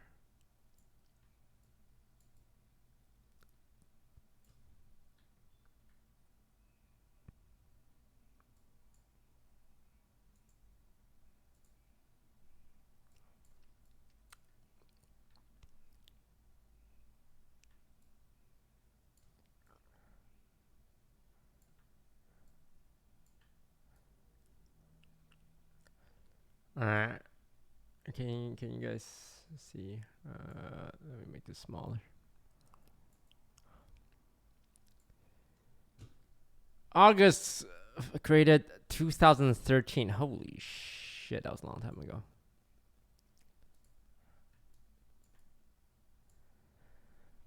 Alright. Toast, you should do some cardio. You seem to get a bit chubby. Wow. 2019. Banned by me. Yeah, no, telling someone they're getting chubby is rude. And also say, do some cardio. Hey, why don't you lose some weight? Why don't you eat a salad? Now, was he wrong? No, I did put on some pounds. Does that make it okay to tell someone on the streets, hey, you ever consider, I don't know, going on a run, eating some salad? Do you guys hear my fart? No, right? I'm a pretty funny guy. I'm missing the humor.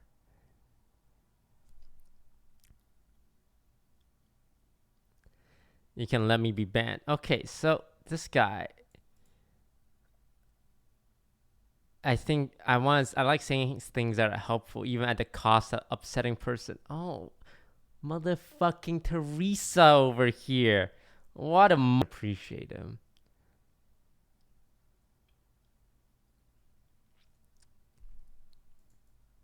You know what? We need more heroes like that in our community.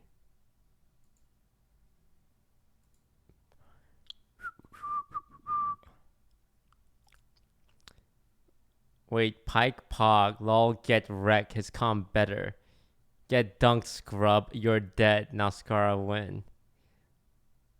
Was hard simping Scara, I'm sorry. I backseat too much when I watch League of Legends. You know what? He said sorry.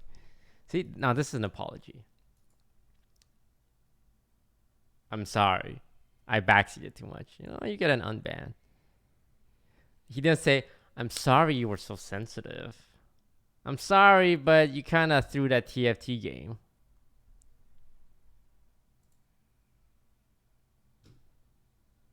What's up with 2018? Disguise Crypt confirmed. That's like this doesn't seem that bad. Was this when I was like hard beefing with Crypt?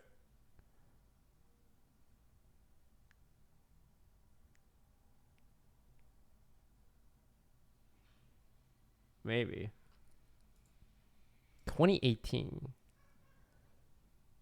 Oh, this was the test. This was the test as well. Toast, I've been a long time viewer, mostly a lurker. From the work, okay, look. We were just doing the unbanned testing. I didn't even know your life story, okay? Thank you for the 6 months subbing, though.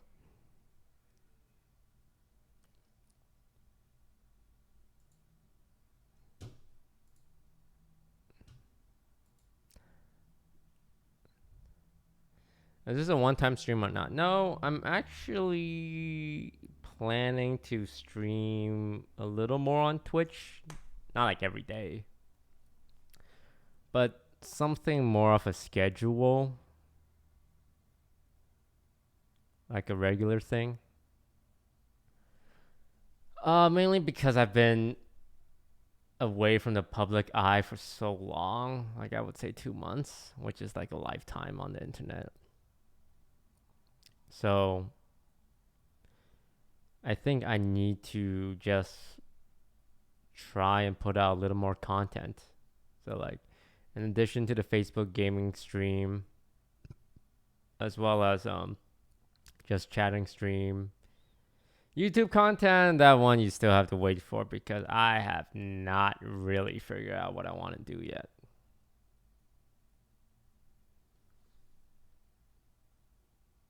Please enable emotes. Oh, right. Because I can't have my own emotes, right? I really like your second channel. Oh, thanks. I don't even know what they can upload. I haven't done anything in so long.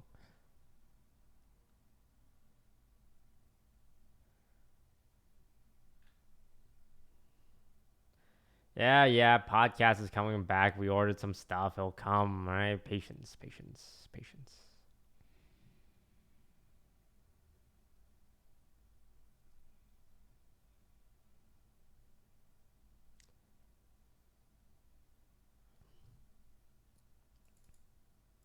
I know I've said that, I swear to God, for a year straight.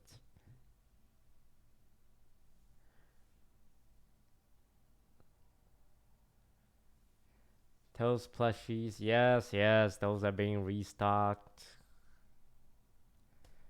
It takes time.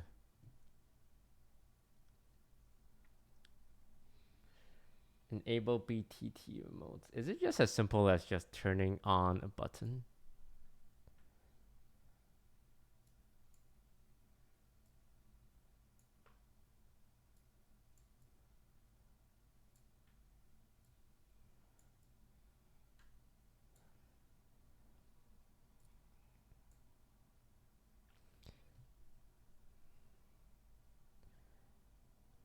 Is D&D going to continue?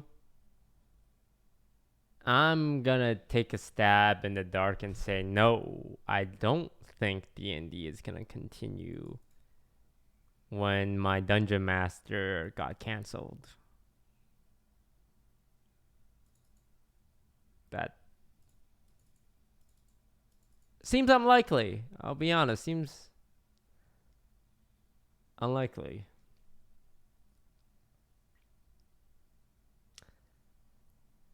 Yeah, it was very sad to find out. I was really surprised when it happened, and just sad and disappointed. I swear to God, I've been in this situation so many times.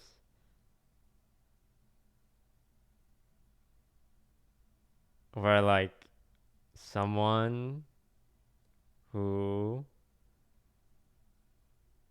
I have a pretty positive working relationship with, does something not very cool, is the nice way to put it. And no, it just really sucks. I won't talk too much about it because, I personally wasn't affected, and there's not really more to say, but I remember when it happened, I'm like, I swear to God, I've been in this position like a year ago, and then in the same position like a year before that. And probably 1 year from now, I'm gonna be in that same position again. Right?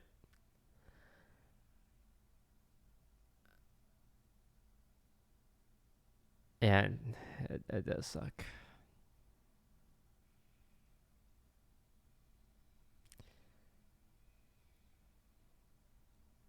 One thing I think internet people have to learn is that don't overstep your boundaries, but especially don't overstep your boundaries when you're a front-facing content creator. Right? Just because like shitty, creepy things happen every single day, and like all around the world at people's work, and those people can get away with it because they're not they're not like a public figure, like a manager harassing an employee. Like that shit happens every fucking day, right? It's really shitty, and those guys don't get the justice they deserve. But when you are a public figure, you got like, if you're a creep, I hope you get what's coming to you. But come on, man, employ a little like thought if you're gonna be a creep. Like, Jesus Christ, to be creep and to like do it in such an obvious way that would get you in trouble. The smart thing to do is to not be a creep. But you really do have to be better when you're a public figure, because people look up to you, people respect you and your opinion. Don't throw that away just because, I don't know, you're lonely and horny or whatever. I don't know.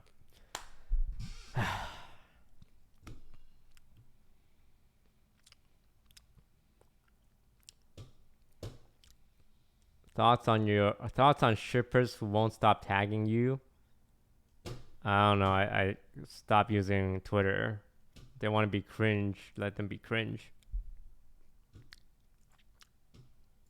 I don't pretty much don't check any social media unless I get tagged by someone I follow. So if it's like, I don't know, Lily tagging me in a post, like I'll get a notification to that. Other than that, I'm gonna tell you, cringe lords who scour my social media and try and get attention, I don't check it.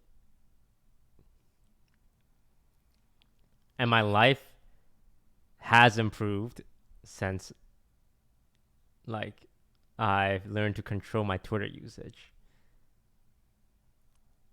I fill it up now with movie recaps on YouTube, and I swear it's better. Do you check fan art? No, but occasionally my personal assistant will let me know if there's like a really good fan art, and I would like hop on, check it out, and like it. Because honestly, people are still taking the time to draw pictures of me. I really appreciate that. I know it takes a long time, a lot of talent. So I like it, just to let you know and say, hey, you know, I appreciate ya.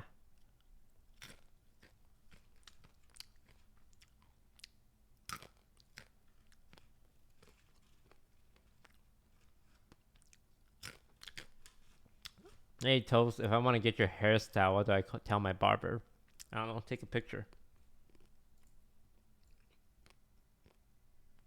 Here, I'll pan my head around for you, because I'm a nice guy.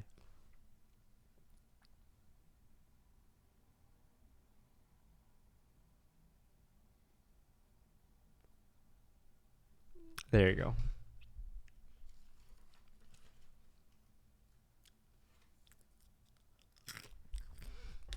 I went to there's a Asian night market that happens like once a month in California, in Los Angeles. And I went there and I spent 2 hours at the entrance to the night market because fans just kept coming up and asking for a picture. And it is a flex, by the way. But, you know, a night market event is filled with Asian people. And for those who don't know, I am Asian. But yeah, it was 2 hours at the entrance. Everyone's super nice though. I just didn't realize I've become that famous. Shit. I can't wait until the day that I feel inconvenienced by being famous. Because right now I'm still super complimented. When people ask me for a picture, like, oh my God, you know who I am? Sheesh. I would love to take a picture with you. But I hope to reach a point one day where I get annoyed. It's like, bro, I'm having lunch here. Alright. I'm trying to take a piss in the bathroom and you're next to me in the urinal stall asking for an autograph. When I'm out with my family trying to feed my daughter, had the decency to not speak to me.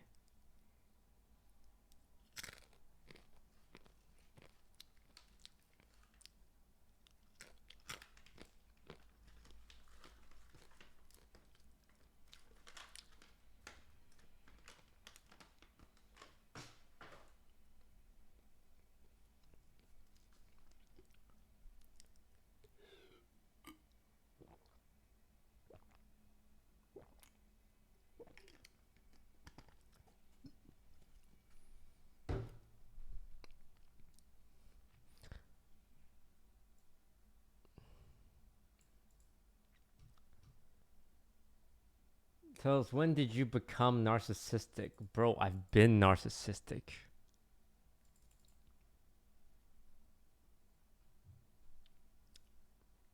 I think after 1 year of streaming, I became narcissistic. Because I swear, in the first year of streaming, I was a super nice guy and very positive. I'm still a nice guy. But I definitely became egotistical and narcissistic. And I think the reason I became like that is because I watched like Tyler One and Dr. Disrespect, and they're like constantly gassing themselves up. Like, I'm the fucking best. I'm the best that's ever done it. Right. And I'm like, holy, is this what people like?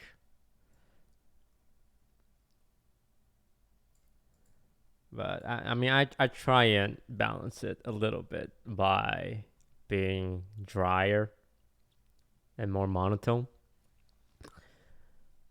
and doing it in a tongue-in-cheek tongue-in-cheek way. But I know there is like a significant audience that thinks I'm being serious. I don't know. At some point, it's like, am I ironically egotistical or am I actually egotistical? I don't even know, man. Dude, I'm so lost in the sauce.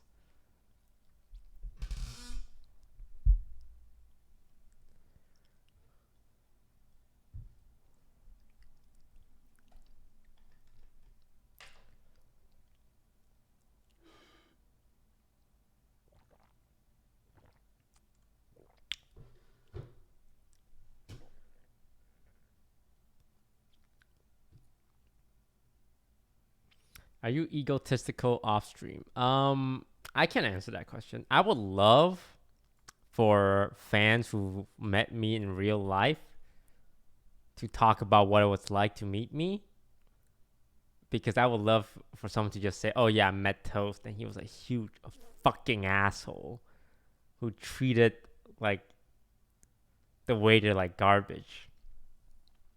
Oh, funny story. I once went for dinner at a restaurant, and when the bill came, I noticed there was like a special tax. They call it the Century City tax. And I'm like, what the fuck is a Century City tax? And it was like 8%. I'm like, oh, I assume that's like an extra gratuity? So I'm like, okay. So when it came time to tip, I tipped just 10%. Because I assume that special tax, that special 8% tax, is like gratuity. So I tipped 10%, right? I think I tipped, I forgot how much I tipped, but it wasn't like a high number, because I assume it was on top of the 8%. And I'm like, you're already making me obligatory, mandatory tax, which is like mandatory tip. So I'm like, okay, I'll just tip 10%, right? And then I left. And then the next day, someone tweeted at me on social media, say, hey, I know you only tip this amount. Aren't you famous or something? I'm like disgusted. And tagged me.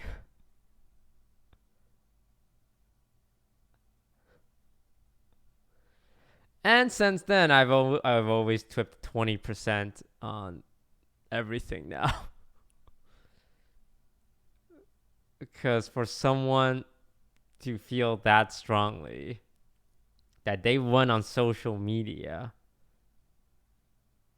to yell at me,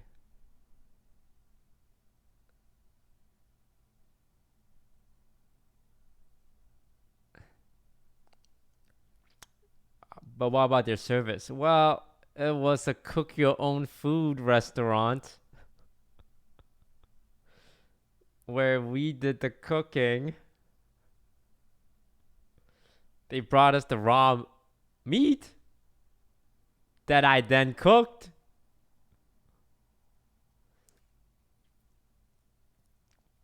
And it's like, bro, I was just there to eat dinner with my friends. It was like, holy shit, like I paid for like a 6-person dinner and I'm getting flamed on Twitter because I didn't tip a lot. Because that's my expectations when I'm famous. And I'm not that famous. I play video games on the internet. Why am I held to a higher standard? And I did tip at a restaurant where you cook your own food.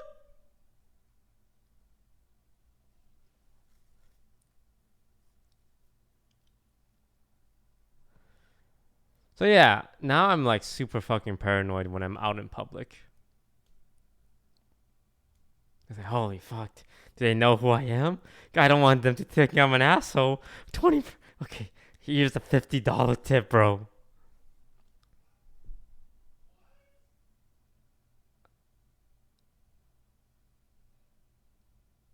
Oh, God. Oh, Matt Stoney's rating. Hey. Big fan. For those who don't know, I mean, this isn't spoilers, but um, I asked Matt to like see if he can out eat. Oh, for those who don't know, Matt Stoney is like a YouTube eater. He eats a lot of food in short sitting, and that shit is mesmerizing. But we kind of had plans to kind of like meet up at TwitchCon 2019 to like have an eating competition to see if he can out eat like us at OTV. Guess what happened in 2019?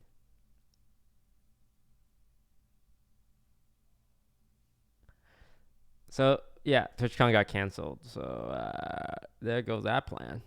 But hopefully, when COVID's over, it's something that I think everyone was super excited for. Thanks for the host. 2020? Is it 2020?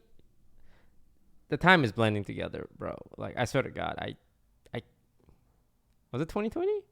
Well, it's called COVID-19, right? Because it came up in 2019. I lost my sense of time in the last 2 years. Has it been 2 years or has it been 1 year? I don't remember. But I swear to God, if you tell me it's been 2 years since COVID started, I'm like, huh? I thought COVID was 4 months ago. I can't. My sense of time is just warped. But yeah. So there's that little story.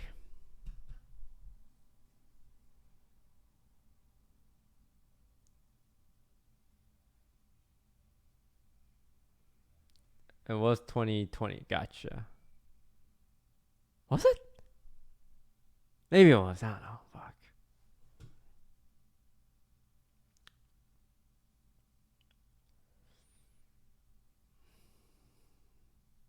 Yeah, 2020 then. Yeah.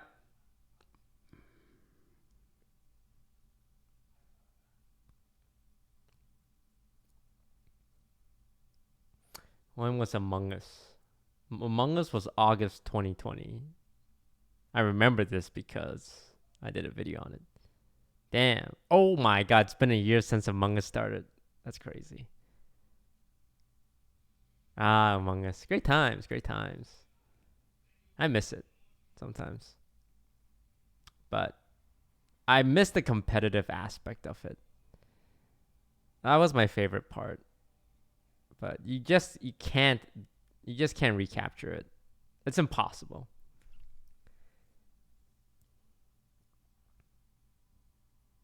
All right. How many hours have you put in Among Us? Probably 1,000 plus.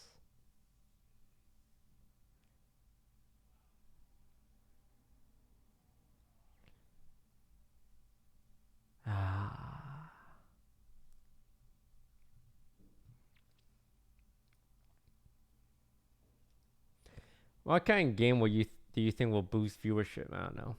I mean, the most obvious one is the League of Legends MMO, but that's 5 years from now. I don't know if there's anything in between now and then that comes to my head, but like the Riot Games MMO will 100% be a game changer. But that's in 5 years.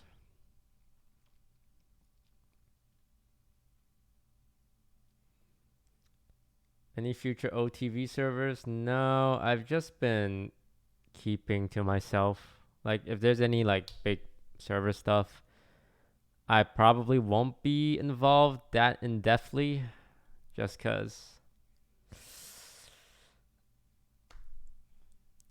I think we overshot a little bit on the collabs Because when COVID started, when Among Us started, it's like collabs are the thing.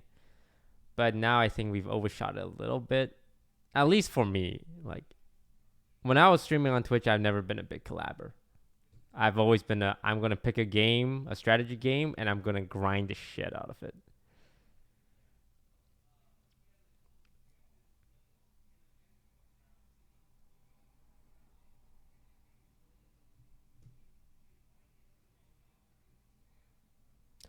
Yeah, I do think about like what it would be like if I was to like go back to Twitch or go back to YouTube. I don't know if I would collab. I don't know if I would like do Valorant 5 stacks as my content because I didn't do that when I was streaming on Twitch. On Twitch, I streamed solo, right? So it'd be really weird if I ever like gamed on Twitch. Because so much has changed.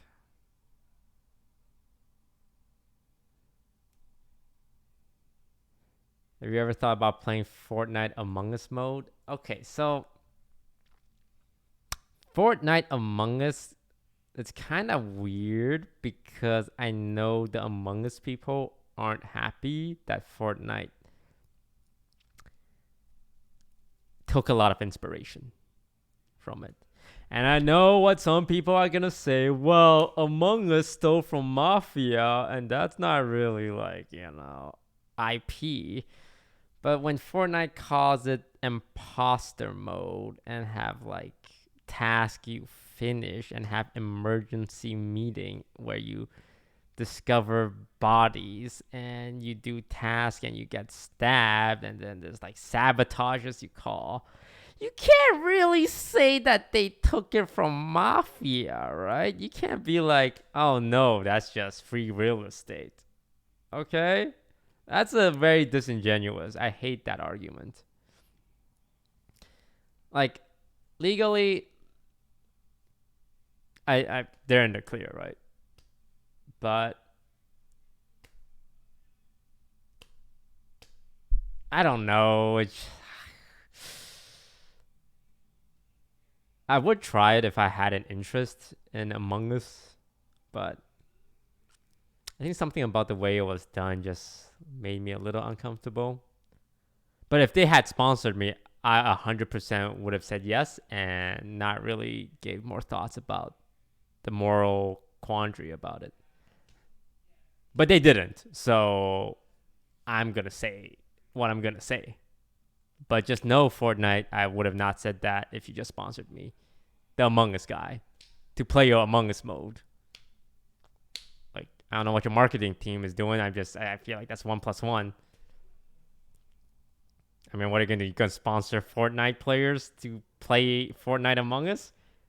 Or would it have been better to sponsor Among Us players to play Fortnite Among Us? I don't know. I just it was free real estate for you and me, but you went and not sponsored me, so now I'm just saying my true thoughts. But I will retract all of that if you gave me money. Whew. Got that out of the way.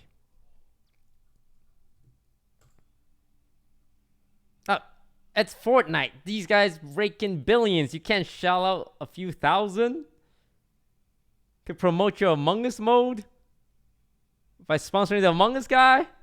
Come on. Come on. I don't want to tell you how to do your job, but come on.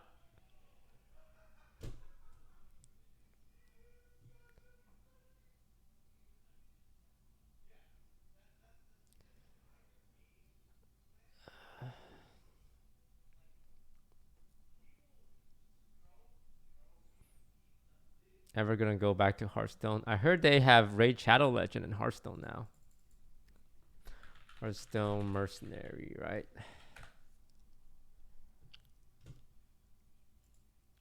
Line announcement that Mercenaries is Hearthstone's take on an RPG experience with roguelike mechanics.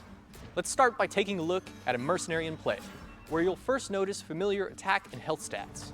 What's totally different is that each mercenary has a core set of unique abilities which appear as actions when selected. There's tremendous variety in how these can impact the battlefield: healing, buffing, summoning, sizzling, and of course, going face. Wait, there is no face. That's right. In Mercenaries, victory is achieved by wiping out your opponent's team. That might take some getting used to for Rexar. All abilities have a speed value. 400 likes, 1,000 dislikes. Okay. Oh my god, 2.4 thousand likes, 4.5 thousand dislikes.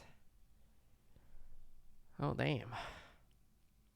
Okay, they uploaded the whole stream, and it doesn't start showing content until 45 minutes in.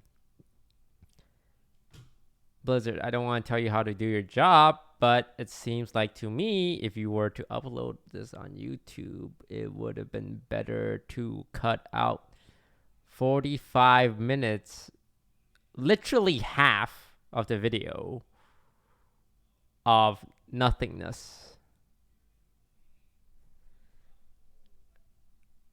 Okay.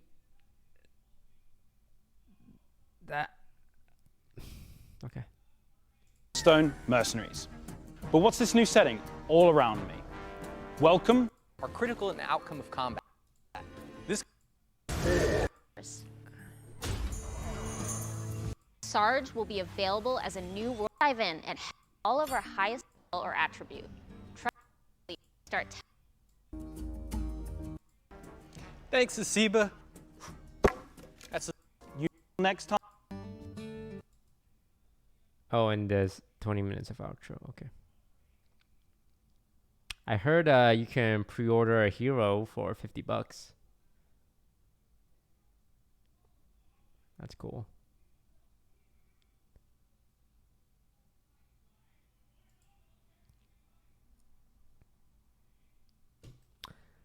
I mean, I thought Hearthstone Battlegrounds wasn't that good, and it's doing pretty well. It's doing so well that I don't see streamers stream Hearthstone Constructed anymore. It's like all Hearthstone Battlegrounds now.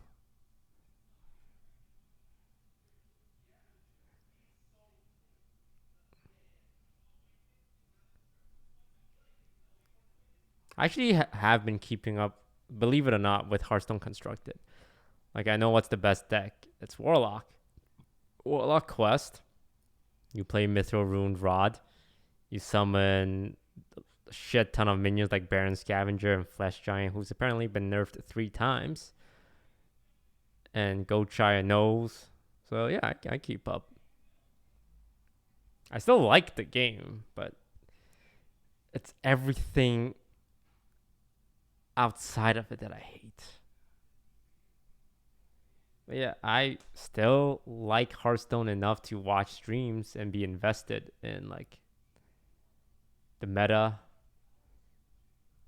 because I think Hearthstone is a good game. I think Hearthstone's a great game. I just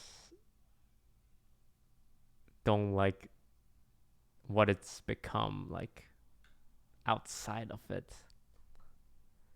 It's hard to describe.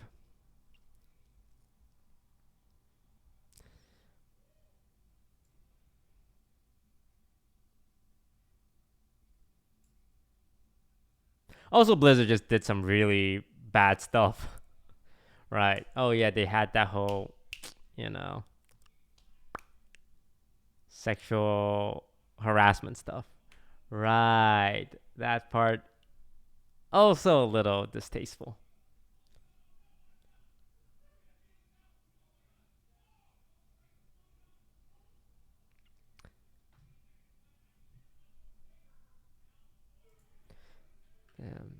It's been so long since I've streamed on Twitch. I don't know what people like. How do streamers stream IRL every day? Do they just browse live stream, fail, and react to every clip and get their clips on there?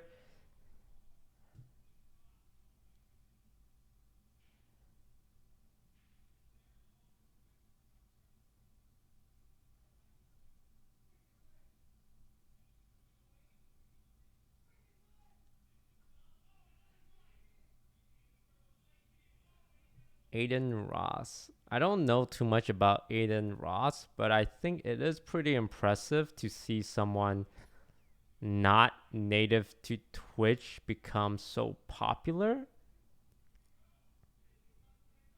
Like, and to create its own culture, like W's and L's.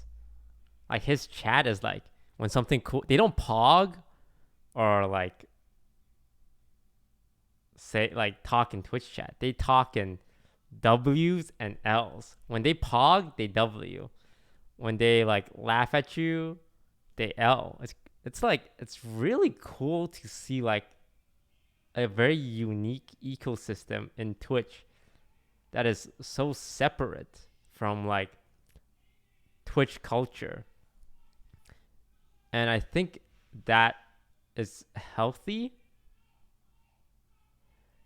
because I feel like a lot of live stream fail just chatting streamers rely so much on like being in favor with live stream fail to be popular. They feel like they have to react and talk about popular live stream fail streamers. Like they have to talk about XQC or Asmongold or Mizkif or Hassan, right? And like react to their clips and have them react to their clips to get popular in the just chatting scene. And here comes a guy called Aiden Ross, who no one on Twitch has heard of like a year ago, and is pulling in 100,000 viewers, right? And like has its own, almost like its own language. And I mean, like it's like phase stuff. Like if you like that content, you like that content. If you don't like it, you don't like it. But I think it's cool to see, right? It's very different. And it like if you told me like, oh yeah, it's this guy, like this kind of content is gonna be like a guy's gonna be able to hit 100k viewers, or like 50k viewers, or like however much doing this, I'd be like, I wouldn't believe you, right? But yeah, it's almost kind of like Minecraft viewers, whereas like when Tommy streams or when like Dream streams or George streams, it's like all these viewers fucking come out of nowhere and they get like 100k and they stop streaming and then they like fucking disappear into the shadows because they don't go like, oh, my favorite streamer Dream isn't streaming, let me go watch another Minecraft streamer, right? They're not like that. They're like, okay, Tommy isn't streaming, all right, I'm done with Twitch, bye bye. And I think it's the same for like Aiden Ross's community, where it's like, hey, is Aiden streaming? Oh, I'm watching that shit. He's not? All right, I'm out. Whereas I feel like Mizkif, Hassan, their audience like overlaps a little bit, where it's like, oh, Mizkif isn't streaming, I can watch Hassan. If Hassan's not streaming, I can watch Mizkif, right? Same with it's been like that for Hearthstone and like League, where oh, Talon 1's not streaming, maybe I'll watch Mo. Crip isn't streaming, maybe I'll watch Dog, right? But now you have these very unique streamers where their audience are on the website for very specific people. Very, very unique.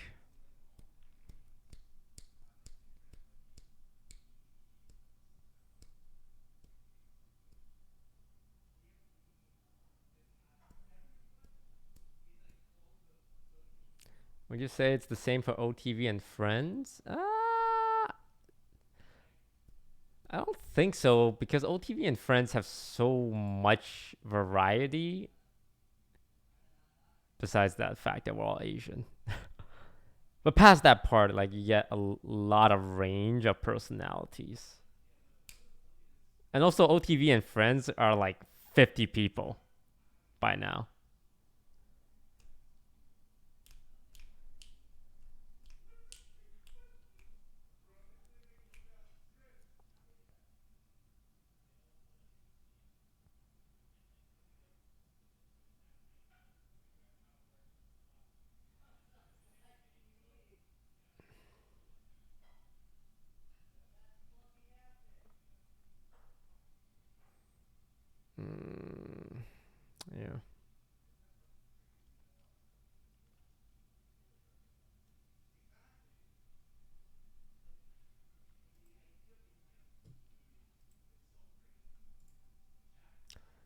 You gonna watch any Valorant? Maybe. I just randomly tune into Valorant. Do you guys think 5 Iron players can beat an Immortal player? Okay, no, not Iron. Do you guys think 5 Bronze player can beat a Radiant player? I think so, right? No matter how good you are, you're gonna die to 5 dudes running at you with pistols. So I want to set up something with a Radiant player. I want to set up a 1v5 situation, but it's so hard for the Radiant player. Like, you guys might think, oh, he's fucking Radiant. He's gonna destroy these kids, but I think realistically, there are just some things that are physically impossible. Because if the 5 players just literally 5 stack and buy like cheesy guns, it's really hard. But 2v5, I feel like 2 players is too much, right?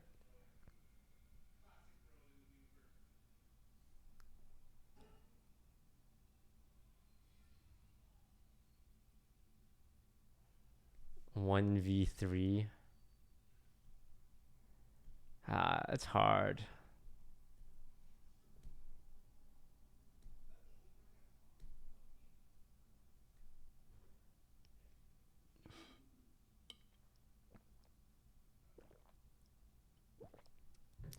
The Radiant player isolates the duels and wins. I mean, is the 5 players gonna play default 1v5? Then yeah.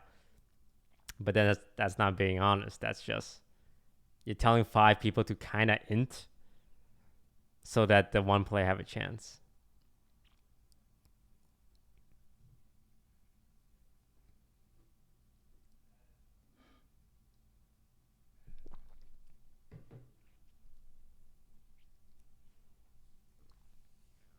Because I want to set something like that up in a very honest way where like both sides are super try hard, right? And not just balance it for one side because it makes better content.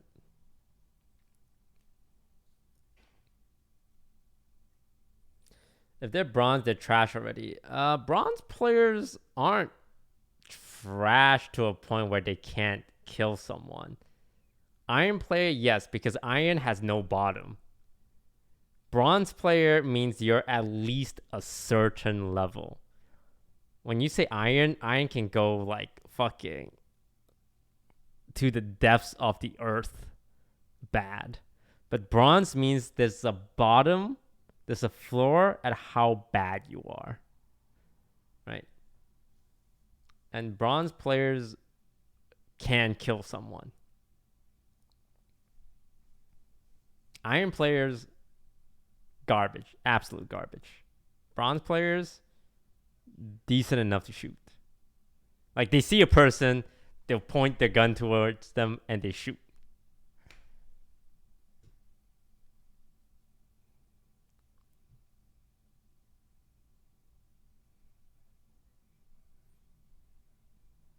I've seen Leslie aim. It's like plat level. Like, if you guys seen Leslie play, like, his aim, it's on the level of a plat player. I think she just doesn't really try to climb.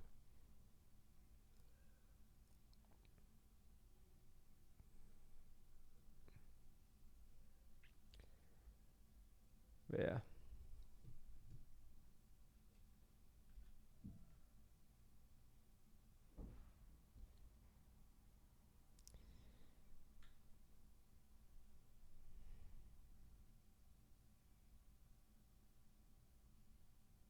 She had a 40K today. Oh, pretty good. What I've been uploading on my second channel? Oh, the samurai game. Halo with portals. Oh, just random games here and there. Cool. Yeah, I don't blame them for not having a lot of content because I have not been putting out content. But soon. This is like me kind of making content. Sometimes I would get high on life and think how crazy it is that my job is to play games on the internet. Like, it's weird. Like, I make money by just talking. Like, why do you guys watch me?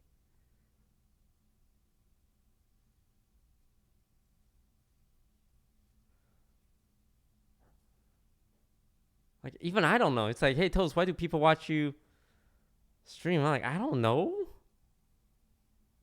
But here you guys are. Like, is it just because I'm popular? And it's like, oh, he's popular, so he must be entertaining, and that's why we watch him? Is it because? Is it like a self-fulfilling prophecy?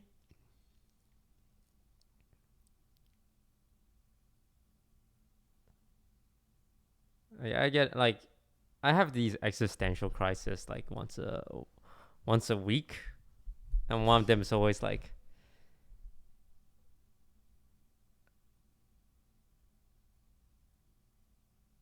I can't believe people watch me on the internet. It's just, you can be doing so much cooler things, right? Or like, there's so much cool content out there. And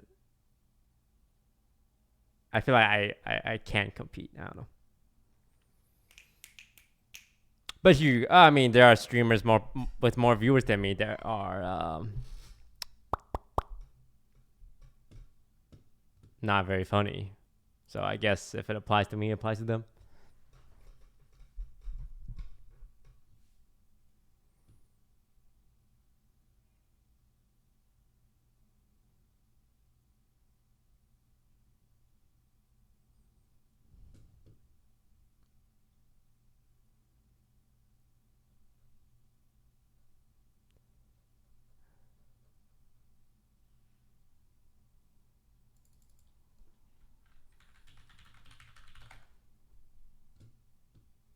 Dude, I need to do more things.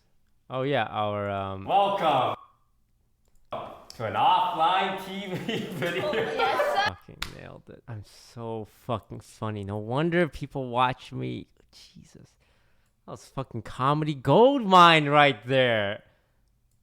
Oh, now I know. Right. Sorry, my confidence is back after I watched my own content for a second. Like, that's why they pay me the big bucks. Damn, that shit was funny. Welcome to an offline TV video. Yes, sir.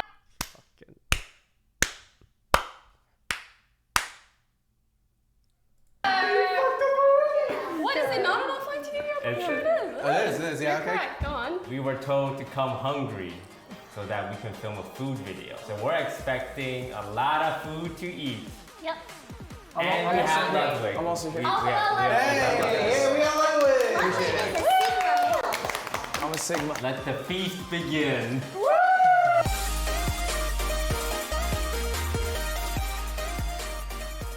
This video was sponsored. Or boys and girls, offliners, television enthusiasts. I don't know. Either way, here I am, Ludwig, to explain to you what's going on today. It's very easy. Hungry. I'm fucking hungry. I'm hungry. So today, you probably think you're doing a food challenge of some sort. Yeah, because you told us we were doing a food challenge. You're not. What? Broden made up, I'm pretty sure, a brand new concept. It's called reverse charades. And rather than having like one person do all the acting and everyone else guessing, the whole team acts, and one person has to guess what the team's doing, which creates a lot of chaos, as you can imagine. And that's exactly what I did when I went to offline TV to shoot this video. Each team plays for 2 minutes and tries to guess as many words as possible that the rest of the people are acting out. Whoever gets the most guesses correct wins that round. And then there's a twist. There's always a twist with Broden. He told everybody to show up to this shoot hungry. He said starving. I want you to walk through this shoot like you did a 48-hour fast. Like it's Ramadan and the sun is finally set. And so we all did, thinking it'd be a fun food challenge. But that's not what it was. What actually happened is every time you won a round, you would get to eat food. But not just any food. He ordered every single person's favorite dish. So if you lost a round and your favorite dish was up, you would have to watch the other team eat your favorite food while you sat there starving, cursing the day that you ever added Broden on Discord. And that's pretty much what we did. Reverse charades, whoever gets the most words, gets the most points, gets to eat food, gets to actually survive in this world. It was pretty fun. Enjoy. You all came on an empty stomach. Sort of. Yes. I forgot and I ate a little bit. I'm sorry. I'll be honest, I had 6 chestnuts for breakfast. That's not that many. That was your breakfast? Raw chestnuts? What are you, Santa Claus? No, it's sealed in a bag. Oh. Can we address that she said my favorite food's chicken nuggets, and she's like, you've never had chestnuts. Racism goes both ways. I know. I just don't think he's ever tried cooked chestnuts. Am I wrong? No, you're not. I want a dino nugget. Just hurts to say. I can beat you. I have a secret for people who watch. Do you watch anime? No. Okay, this is gonna be easy then. Yeah. Everyone who watches anime goes scissors first. Oh! I don't watch anime. Cap. We're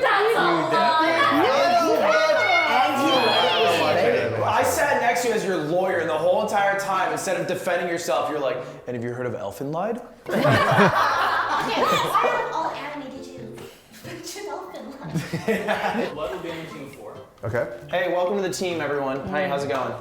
What is this team? 5 foot and under? Oh, he's not.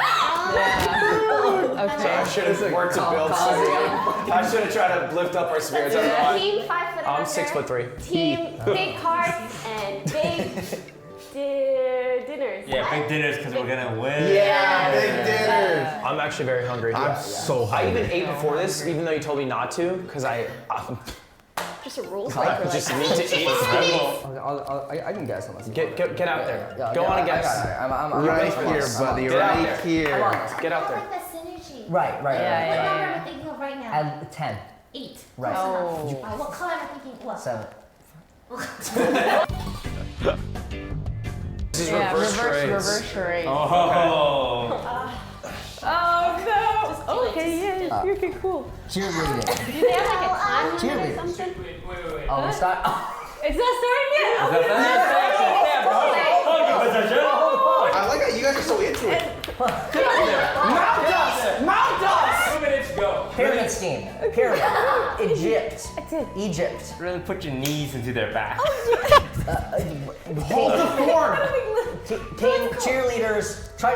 You are tall. Pyramid. You are pyramid. Pyramid. Pyramid 1. Pyramid U. Pyramid hair. Pyramid head. Pyramid head from Resident Evil 5, the Lost Village edition. You am on pyramid. Pyramid shoes. Pyramid. Big pyramid. Try something different. If it's not working, try something different. Okay, wait. Two words. One word. No. 2 words. 2 words. Time. Pyramid. 2 words. Pyramid. Then 2 more words. Lily. Pyramid. Why am I to guess and Lily said no? I asked her if I said yes and Lily said no. Okay, big ol' sheesh. You give. You. Ludwig, not Yvonne. Ludwig. Sheesh. Sheesh? Oh, no, donger. Big ol' donger. Donger, no donger. Lily has no donger, you have donger. Right. So, sexes. Pyramid. Human pyramid. Human. You ain't. I was trying to say man for shooting. That was hard. How do you say human? You know. Well, okay, so the problem is we said 2 words and asking you to guess the second word, but then you would just say 2 more words. Yeah. 2 more words. You were just making it so complicated. If I'm still when you're not talking, this and this do the same fucking thing. So how do we like, I don't need a difference. That's kind of hard. That's tough. No shot. That's kind of hard. No, it's not. Okay. You see? Do you guys see it? Did you read it? Did you read it? Yeah, he's a little over. Yeah. Okay. How many words? 2. First word or second word?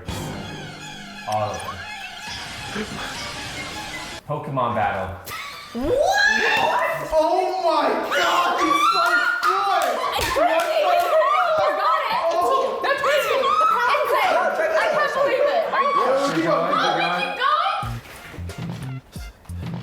I don't even know what the Uber Eats delivery?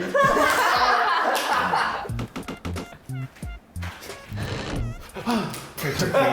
Trick or treat. Wait, what was it? Trick or treat. Oh, okay. You're another one.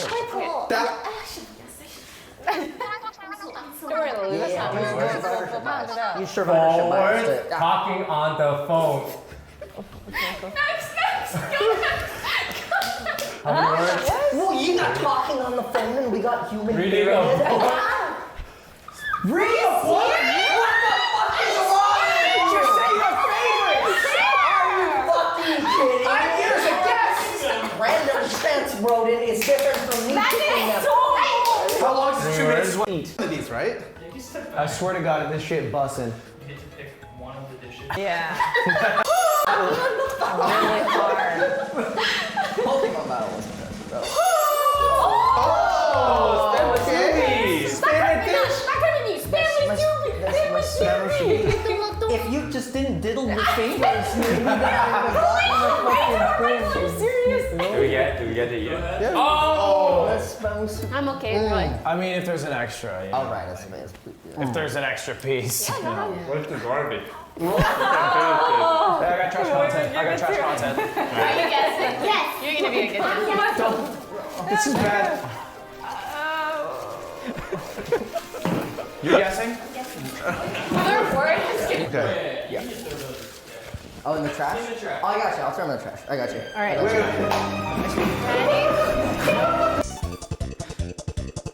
My brain is working overtime right now. Okay. 'cause I All don't right. want Okay. to You're gonna get the guesses then. I'll get it. You're gonna get it. Okay. Starting in 3, 2, 1. Wait. What was the fucking? Okay. How many words? One. 3. No, I said a word. Keep it shy. Bang! Next. How many words? Oh. How many words? There's no way. There's no way.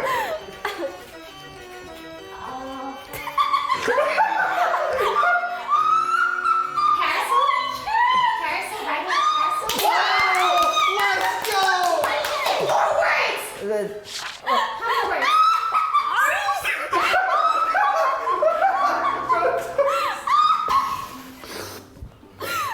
Astronaut. Going into space. After walking on the moon. Walking on the moon, walking. Is it walking? No, jumping on the moon. Landing on the moon. Yes! Pretty good. How many words? How many words?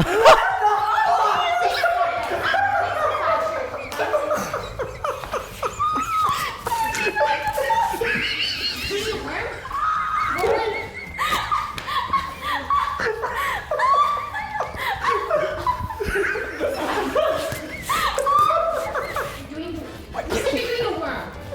Dancing, flopping. Fish, bird. Fish bird. Fuck you in here. It's okay. What is this? It's okay. No, it's not! Bird flying, wings, flapping. What? Reading a book! Reading a book! Are you serious? He did such a good job. We kind of we did like this. All right. Well, that was we did good. We got some guesses, right? We got 3. Yeah, and they were all hard. I can't wait to see theirs go up. Yeah. Sit in They're a gonna get chair. hard. They're gonna get hard. Stand up. Oh, that's right. Put on glasses. How many points do you guys get? We got 7. 3. Yeah. 3. Well, if you're counting how many words we What's have to this guess. Yeah. Oh no! Circle. Cycle. Oh. Taking off your shirt. Taking off your clothes. A laundry machine. Help, stepsis, I'm stuck. In the laundry room. Stepsis, I'm stuck. Step bro, I'm stuck in the laundry. What? The laundry. Oh, stuck laundry? Yeah, he said it. Yeah, that counts. Stuck in the laundry. Stuck in the laundry. Oh, stuck in the laundry. Oh, okay, yeah. Four words, yeah. Handshake. Messing up a handshake. Messing up a handshake. Messing up a handshake. Mask off. Mask off. Spider-Man. Spider-Man. Mask off. Spider-Man. What the fuck was that? Revealing you as Spider-Man. Oh, revealing you as Spider-Man? What kind of phrase is this? Cumulative. We'd be booed for the rest. Maybe that means one day we get something really. Yes. No, I mean, surely this one's been out here too. Yeah, you're right. Yeah. Let's ready? Did we get you? What's ramen? How do us four eat these 2 bowls of ramen? How do we eat ramen, huh? Cute. That's cute. How do we eat the ramen? Is there utensils? You know what? I will forego my share because I cheated and ate. That's why people make fun of white people. You can take the it's okay. I feel like a Slurp up. starving child. Oh yeah, the starving artist is really it's right here, man. Do you have any more? Eat the I just haven't eaten in so like lukewarm. We have ramen. Come on, the trash for a while. Promoting. That's not even like camera. There's other stuff in there, man. Come on, just come on. No! Damn it! It's a really thick one you got over there. Hey, show it to us. Hello? Okay, 4 words. Oh, this one's hard. 4th word. Marching, I fighting, didn't get beating, this right. fight, bullying. Bully.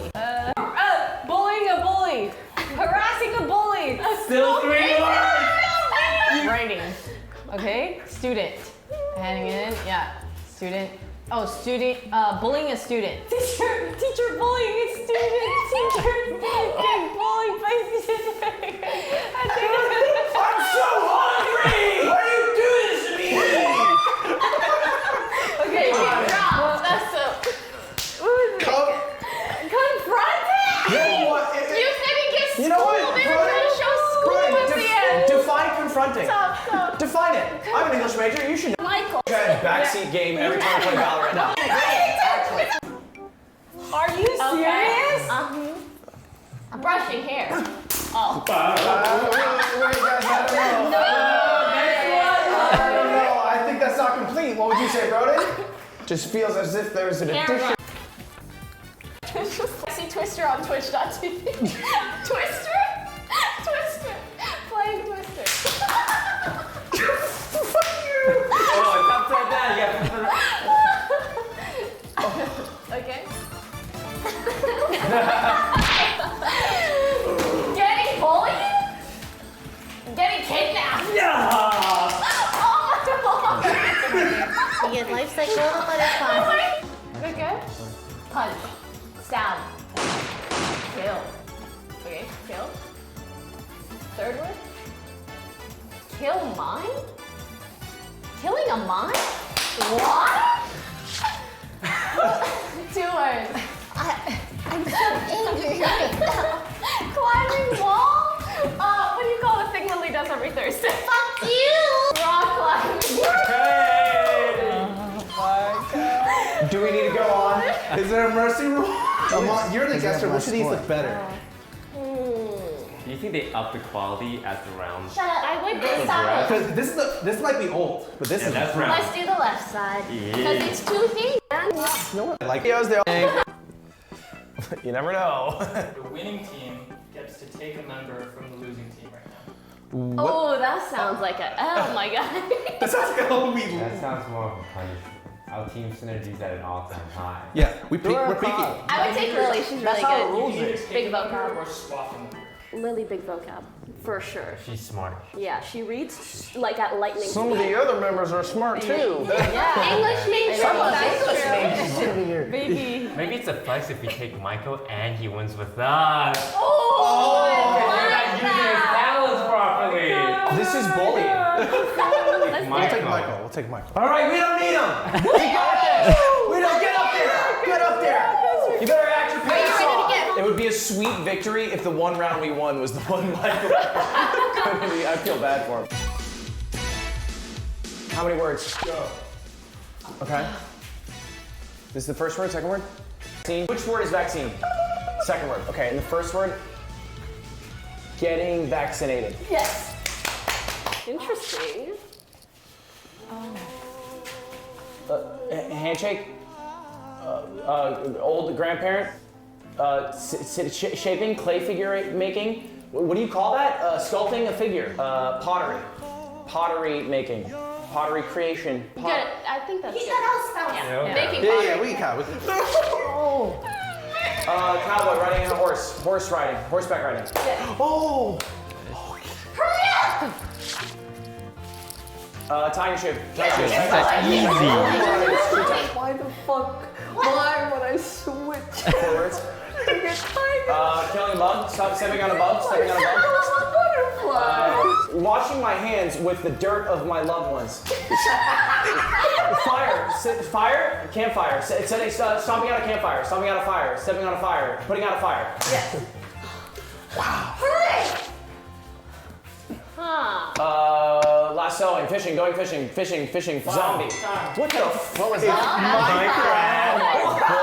That was great. That was amazing. Not bad. New record! Michael gets it. Oh, let's go. Wait, why? I don't want it. No, redemption. 3, 2, 1, go. 3 words. Human pyramid. Cow. Is that a fucking dog? That's a dog for sure, right? Which word is that? The third word. Walking a dog. Yeah. Oh my god! That was us! Give me another. One word. One word? One word. Car crash. Splash. Head.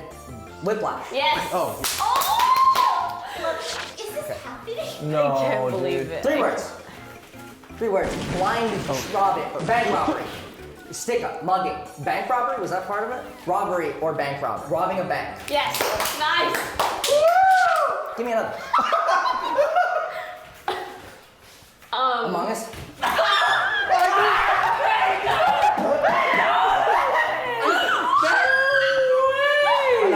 Okay, one word. Gorilla.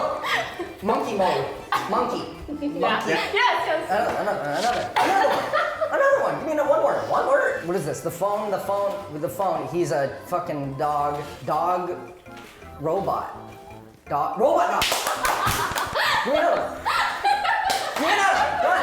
Yeah, give me another. One word. Sleeping. 2. That's the second one. Sleeping. Awake. Awake, sleeping, sleepwalking. 2, what the fuck is 2? Sleeping. Second word. That's the second word. How did this dude get 6? Sleeping is the second word.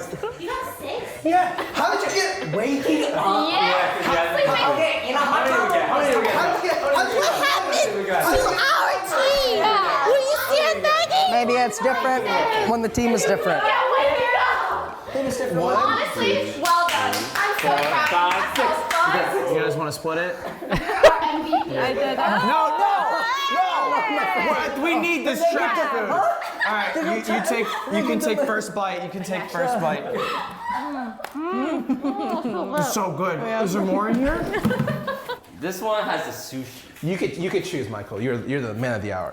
Would they put it on a straight dish? They put it on a plate, right? Only if they're hard trolling you. Lobster roll!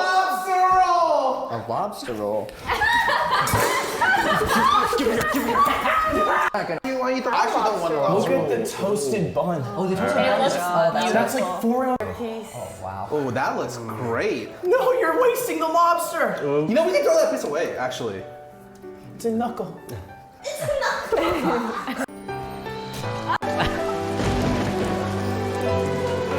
I think we can throw this away. Did you eat it? He ate it so fast. Oh, that was a good Oh, crunch. it's so toasted. That was a good It crunch. really is. Like crunch. You know, we can just throw away the rest, you know? Michael, if you're hungry, you should have the bread. Just, you know. The bread is legit so good. I think the trash can have it. Lily, this is just... Don't, bro, don't do it. Oh, you. Don't do it. Eat anything you can. Have We need some the scraps. self-respect. We don't know how long this will go. Eat it. Needs just Honey, your team needs it. I was using broke rules being broken. 4. It's is the fourth word? First word? Okay, city. God, we did so many rounds. Pooping! Yes, it's pooping. What the fuck? Taking a stinky poop. Take a stinky dump. Stinky dump. I mean, It dump, was but you dump, know, and then I poop gave would up have on been dump. fine. Poop But would then have been you got fine. stinky and poop, but I don't know how to do taking up. Yeah. The verb of that was hard. You gotta show us what's taking.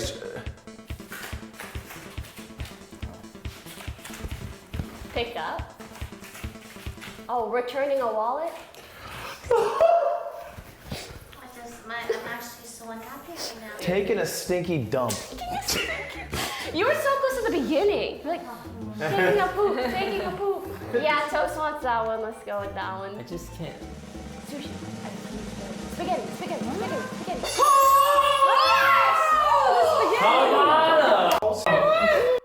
I know how you feel fucking up the What is this? Whole sushi at a time. We have food in our system. Final round. We just said it was. Team. This one is different. You been all right, brother. Think you've been talk shit all day with the. I actually didn't do so well in these rounds because I was actually pressured. Like when it's 1v1, I actually got super pressured. So I kind of like bungled it. Da Vinci, I eat asbestos, bitch. Okay? See just about who's the better guesser. I know way more English words than you. Way more. I'm an English major, damn it. My advice, take them out. Yeah. Physically hurt them so they cannot move. Okay, yeah. Don't Yeah, even- come on. A free punch right here, just. Welcome. 3, 2, 1. 2 words. For swimming. Freestyle swimming. Breaststroke. Swimming. Butterfly speed swimming. Olympic swimming. Oh, sorry. Overhand swimming. What? Diving swimming. Underwater diving. Swimming. Competitive swimming. Synchronized swimming. Yes! Fuck! I love the Olympics. Oh my god. Sleeping, fetal position, eating off of a body, Taking. 2 words, Stealing. opening a Cookie jar, jar. Screwing. pulling out something from a jar. Why the hell is she on the floor? A people jar, Cool. pill jar, people jar. I'm Almond. in that jar and I'm Poison. Pickle jar. Pickle jar, pickle person. Eating a pickle. Eating a pickle, Take a pickle. pickled person. Pickle poisoning. Pickle ranch. I can't believe I guessed pickle red.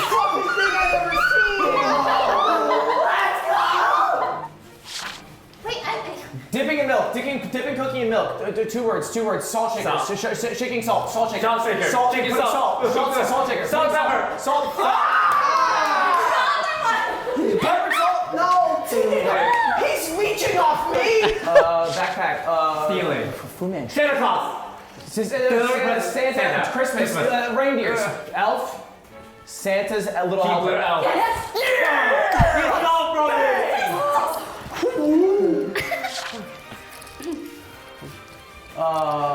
What in the hell is even that? Bird. Okay, 2 words. Baby. Stork. Flying Baby. stork. Swimming baby. Baby. Sperm. Baby shark. Baby Yes, shark. yes. Baby You said shark. sperm? Baby shark. Oh! Wait. Oh. Yeah. Hey. 2 words. Okay. Line, rope, electric. 2 words. Okay. Line, rope, electrical, wire, plug, extension cord. Extension cord. Yes. Oh, we got it first. Okay. Oh my god! All right. Human centipede. Oh my god. Thank God I didn't have to go farther. Thank God. Oh god. 3 words. Chest. 3 words. Shark. Elephant. Shark. Baby shark. Shark attack. Shark. Is it swim? Fish. Gills. So fish. Something fish. First word is school of fish. I don't know why I'm so excited because I was here. But damn, thank God we got it. Yo. Let's go. Okay, eating. 3 words. Eating food. 3 words. We got eating. Buffet. Food. Eating. Gourmet food. Food. I'm loving eating. Food. Food first. Second word. Third. 3. Okay. 3rd word. Yes! Is that ice? Is that salt? Ice cream? Dude, salt shot. salted malted chocolate chip cookie dough is goated. Oh my god. 3, 2, 1, go. Three words? A Pomeranian. Wolf. Dog. Pet. Pomeranian? Pomeranian. Pet Pomeranian. A place of Pomeranian. Side to side. Mother. Pomeranian. Lilliputian Pomeranian. Lilliputian. Here's. Tenny and Da Vinci. Oh my god!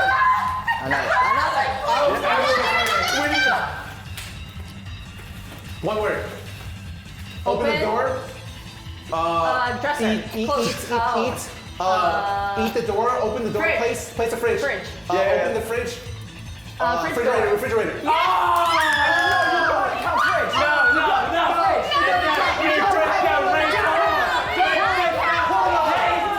It's an antiquated word.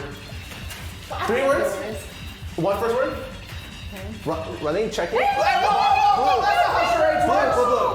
Blue. Blue Man Group. Guys. Please sing. Go to sleep. Yeah! What? Oh, John! What are you playing guard? Point. One word? Eating. Ice cream bowl. Kimchi dessert.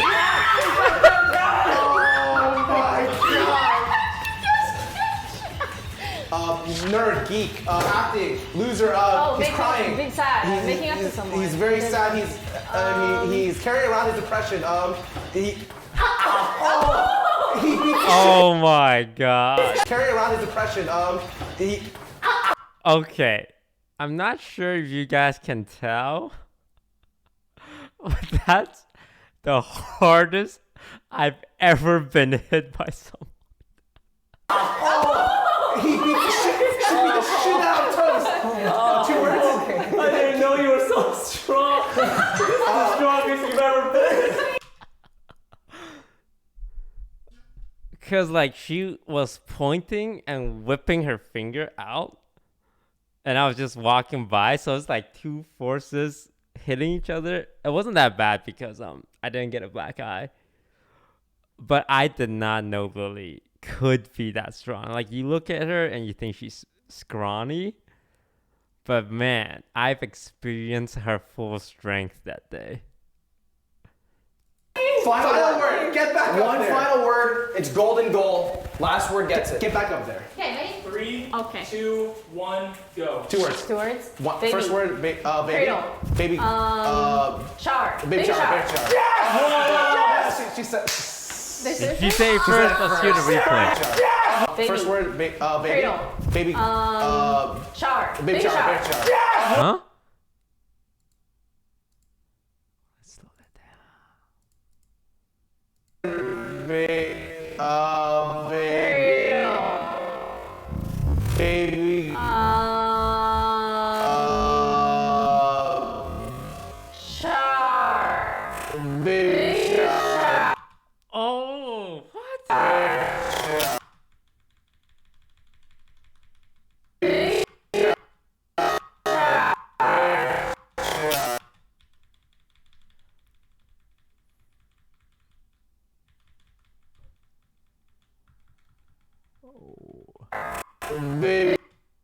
Oh my god, it's almost identical. Babe.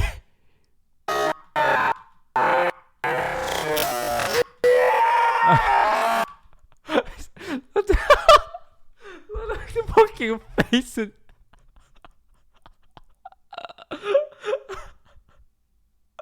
I've never seen a man this fucking excited over a charades game.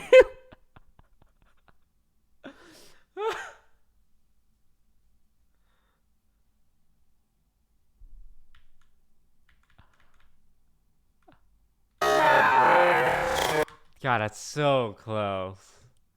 I don't think you could give it to either one. Yes! She said.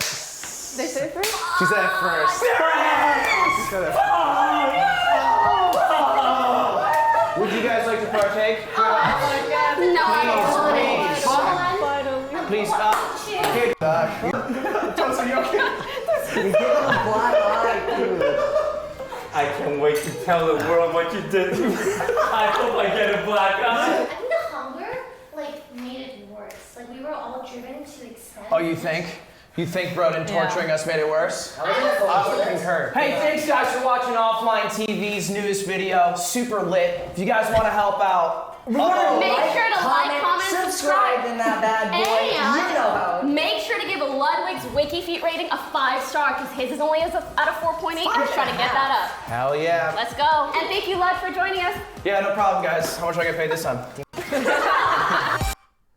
That was a really fun shoot. I think it was fun because we were very, very competitive. Like, I really wanted to win, even though it didn't really matter. But we got so into it because we became so competitive. And obviously, Ludwig is just a treat to collab with, and he brings a very different dynamic. So yeah, it was a lot of fun.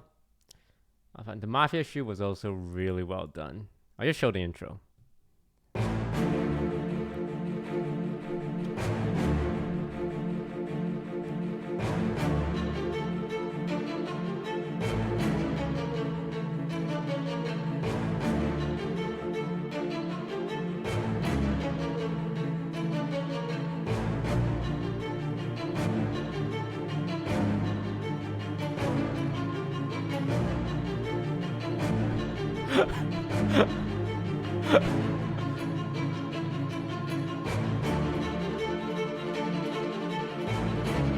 Oh, Myth looked hella good. He dressed to the nines for this shoot.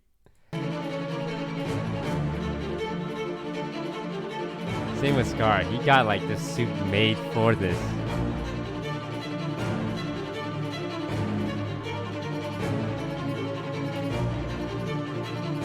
I looked okay. I didn't really dress up for it.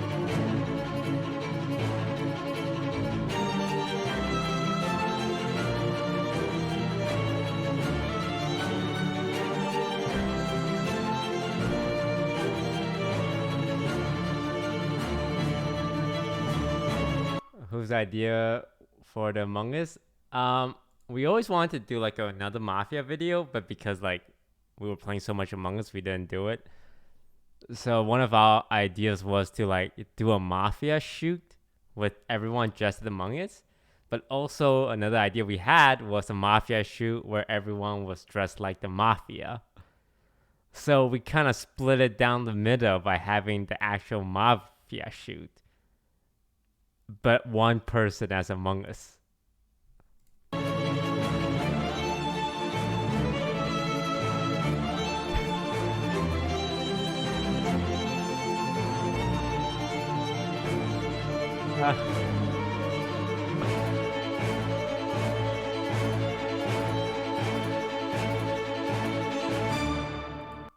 Very well done. Very nice intro. Yeah. A lot of fun stuff. Good times, good times. Toast, did you return from Facebook? I mean, I never really left. I could always stream on Twitch. And I still stream on Facebook. I really should upload more to YouTube though. But yeah, I kind of want to do more regular Twitch streams, but I'm sure it's like people don't like every time I stream. I swear to God, people always type in chat like, "Oh, I didn't know you streamed on Twitch. What are you doing here?" But I think it's just because I don't stream consistently enough on Twitch for people to realize that, even though I've done it like 10 times. But I don't know. I would like to reach a point where like it is common knowledge that I stream every now and I can stream on Twitch. But people are always so surprised, like, "Oh my God, you stream on Twitch, huh?" But I really just think it's because I don't do it often enough. So maybe I'll just do it a little more. Yeah. All right. Well, this was fun reacting to video. I'm telling you guys, the next The next phase of React content is movie recaps. Because I know good like if I'm interested in a content, in certain kind of content, you know it's good content. Because I don't like a lot of content. But this shit, I'm like eating it up every night. And if I'm eating it up, I'm telling you, the new meta for React content is reacting to movie recaps. Maybe not. I don't know.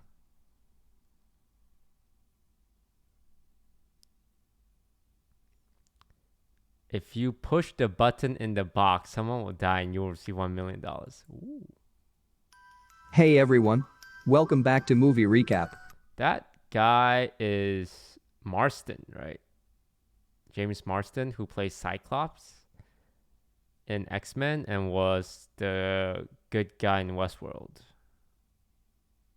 Sorry, I like to flex how little life I have by how much pop culture references I know. Today I'm going to show you a 2009 psychological thriller film called The Box. The film begins with a CIA internal memo being typed across the screen. It states that a man named Arlington Stewart has recovered from severe burn wounds and is delivering units related to the Mars project. The film then opens up in 1976 with Norma and Arthur Lewis cuddling in bed and awaking at 5:45 a.m. as the doorbell rings. Norma goes downstairs and looks through the peephole, seeing a black car drive off. Upon opening the door, she sees a package on her doorstep. Inside, she and her husband find a wooden box with a button protected by a glass dome, locked with a key, and a note reading Mr. Stewart will come at 5 p.m.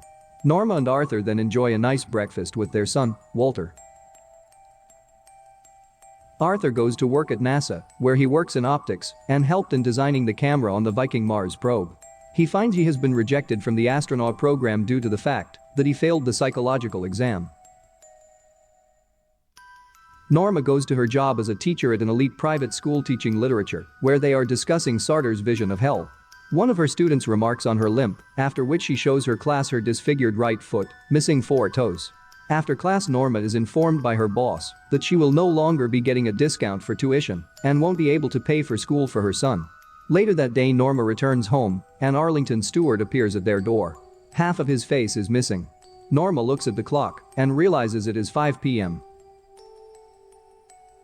Arlington says that if she or her husband pushes the button, someone in the world that they do not know will die and they will receive $1 million.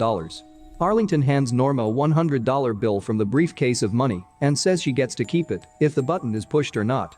Arlington leaves and tells her she has 24 hours. Arthur returns and Norma tells him what has happened.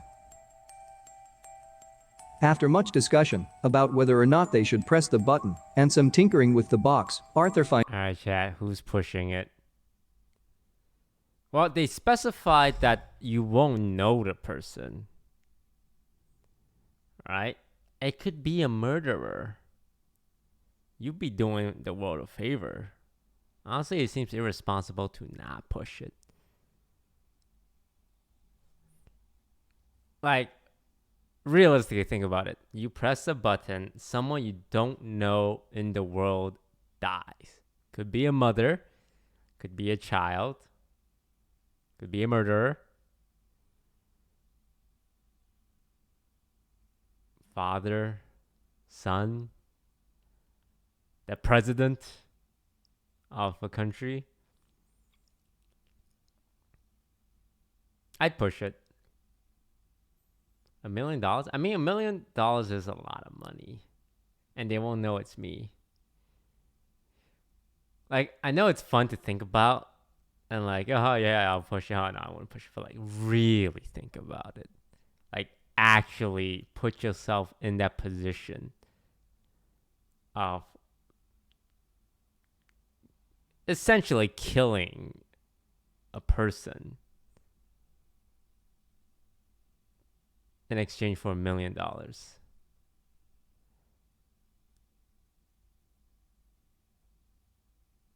No, I do it. Especially if I don't know the person, I don't see them die. And I probably just tell myself, it's probably a prank. How would I know, right? I think conscious-wise, I would be able to live with it. But if there's a person, if I see the person in front of me and it's like, oh, if you push this button, that person in front of you will die, I won't do it. But because it's so out of sight, out of mind, that it doesn't feel like I'm killing someone, right? Finds nothing inside it. Norma suddenly jerks forward and hits it. The button rises slightly. Arlington returns and presents Norma and Arthur with the million, without asking whether they press the button or not. He informs that they will not know who will receive the offer next, and implies that Arthur, Norma, or their son will be the ones to die. Arthur storms after Arlington and attempts to return the million, but Arlington drives off. Arthur gets his license plate number. A 911 call is shown, where someone has been shot. The police enter the house and find a woman shot through the heart and a little girl locked in the bathroom upstairs. Arthur and Norma then attend a wedding rehearsal dinner, where Arthur is instructed to select a present from a table, Secret Santa. A waiter, who happens to be the student of Norma's who prompted her to reveal her disfigurement, holds up 2 fingers to Arthur. Arthur then sees a box much like the one left on their doorstep, with the button in it. This time, there's a photograph of Arlington inside. Norma's sister tells Arthur that the student Arthur saw was the one who made fun of his wife's foot. Arthur meets and asks Norma's dad, who is a police officer, to run the license plate number of Arlington's car. Norma receives a phone call. She is informed by a waiter whose nose begins to bleed as he's leading her to the phone. It is Arlington, who scolds her for allowing her husband to make contact with the police, as Arlington somehow knows Arthur has spoken to Norma's father. Arthur angrily approaches the student from Norma's class and yells at him for making fun of Norma. He then storms out of the party, with Norma following him. As they start their car, they see "No Exit," the title of the Sartor play they went to see earlier, written into the frost on their windshield. When they get home, Arthur takes their babysitter, Dana, home. Dana had earlier gone down into the basement with their son Walter to see Arthur's Mars collection. She notices the picture of everyone who worked on the development of the camera. As they are driving, Dana acts strangely, asking Arthur strange questions such as, "What's pushing your buttons?" and comments like, "Look into the light." Her nose begins to bleed, and she passes out. Arthur attempts to wake her up and finds her driver's license, which shows her name is not Dana, but Sarah, and she is from Boston. He reaches the motel, where Dana has been staying, and she wakes up with a start. She tells Arthur it's not safe for him there, and to look in the mirror, because that's the only place with the answer. She then hurries away. In the motel, every door she passes opens and a startled-looking person stares her down. She reaches her room, where she has a large map and pictures of Arthur, Norma, and Walter. At home, Arthur looks at the large picture in the basement and sees that Arlington, prior to his injury, is in the photo. At a supermarket, Norma is approached by a panicked woman who tells her to look up a certain call number in the library and not to trust her husband before passing out with a bloody nose. Arthur finds out that Arlington's license plate is registered to the NSA. He asks Norma's father if he can go with him to see the house where the shooting mentioned earlier took place. Once there, he finds pictures of Arlington and a picture of a human resources book and a library call number. Arthur learns that the woman was shot at 4:45 p.m., the same time Norma pushed the button. Norma and Arthur both visit the library, separately. Norma avoids Arthur, as instructed by the woman in the supermarket. Norma finds a film reel, which shows Arlington prior to his disfigurement. Arthur is followed by a crowd of startled-looking people. He finds himself in a large hall filled with more scared-looking people. He approaches a woman he learns is Arlington's wife, and she tells him to follow her. He is presented with 3 gateways, made of hovering water. 2 lead to eternal damnation, 1 to salvation. Remembering the student who held up 2 fingers, Arthur picks gate 2. He enters the water and finds himself whirling through whiteness. Norma is also led by 2 hollow-looking women to Arlington. He asks her how she felt when she saw his disfigurement, and she says she felt love because of her foot. She says that she felt bad for herself because of her foot, and seeing someone with a face disfigurement made her realize she would never feel sorry for herself ever again. Many years ago, her brother had dropped a barbell on her foot, and when she went to the doctor he put it in an X-ray machine and forgot about her, destroying the tissue in 4 of her toes. Arlington informs Norma that he was struck by lightning and can now communicate with those who control the lightning. Norma begins to cry and Arlington takes her hand. Norma is suddenly lying on her bed, with Arthur suspended above her in the same hovering water he stepped into earlier. Norma moves away just before Arthur falls out of the water. The water falls too, going all the way down their stairs. When cleaning up, Walter demands to know what is going on. Norma and Arthur do not answer him. More drama occurs and eventually, at the wedding of Norma's sister, their son Walter is kidnapped. Arthur is taken away by a gun-toting former employee of NASA. He is the same man who shot his wife, as earlier seen in the 911 call. He reveals to Arthur that he had to choose between his wife or his daughter. He asks if it was him or Norma that pushed the button, and he replies that his wife also pushed the button.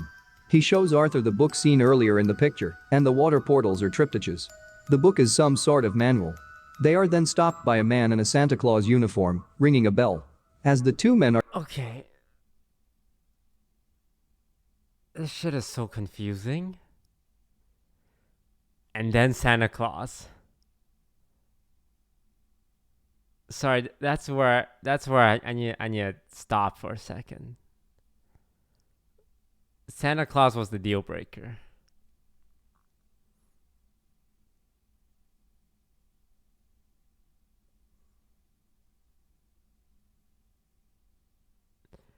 The concept, it's one we've heard before, right? Box, press, someone die, money. Moral quandary. It's a very common question. And then, like, it's the concept, like, it's intriguing. And I thought we would explore, like, the moral consequences. Like, maybe someone who they end up killing has, like, a really negative effect on their lives somehow down the line. Like, twist of fate, coincidence, right? This, and the whole water coffin mystery, NSA, NASA, kind of detracts from all of that. And then Santa Claus are trying to figure out what is going on. They are hit by a large truck.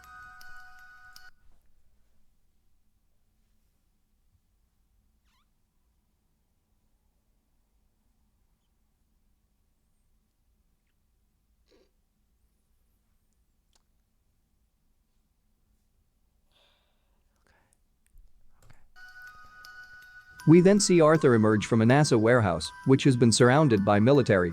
He is taken away and told by his NASA friend that everything that happens next will have great ramifications. Arthur and Norma return home and see Arlington in their kitchen. He informs them they face two final options. Their son, Walter, is now deaf and blind. They can either live on with their $1 million and their disabled son, or Arthur can shoot Norma through the heart, at which point Walter's sight and hearing will be restored, and the $1 million will be placed in a high-interest bank account for Walter, to be held in trust until his 18th birthday. High interest? We learned earlier in a warehouse full of startled people when Okay, so kill your wife. Like, in either case, you keep $1 million, right? So, do you kill your wife to restore sight and hearing for your son?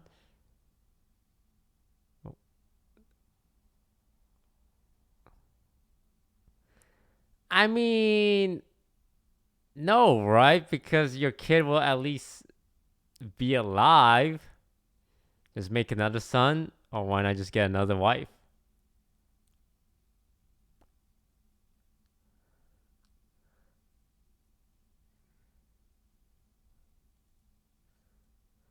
It's easier. Is it easier to get a new wife or a new son? I'll be honest. If we go the new son route, my wife is probably not gonna be super excited.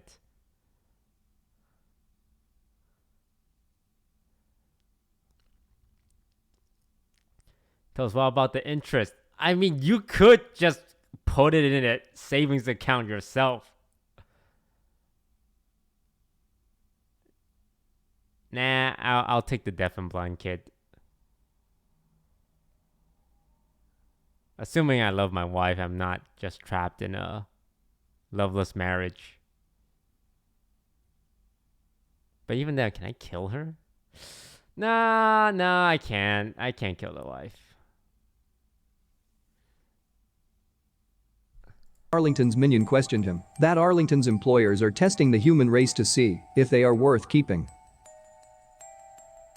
Arlington leaves, telling Norma and Arthur on his way out that their son is in the bathroom, locked upstairs. The two of them run upstairs and try to get him out, but cannot because he can't hear them pounding on the door. They decide that they must make a choice, and Norma leads Arthur downstairs. Another couple is sitting at a table with a box unit, staring at it with contempt, wondering whether they should push it. The wife pushes the button. Arthur and Norma are crying and hugging each other and say goodbye. Arthur shoots Norma, and the police arrive. He runs upstairs and sees his son is back to normal. It is implied that this process will go on and on.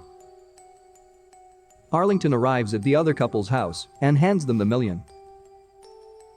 Arthur's NASA friend informs him he and his son will be taken care of, as Arthur is escorted away by men in uniforms who put him into a black car before driving off.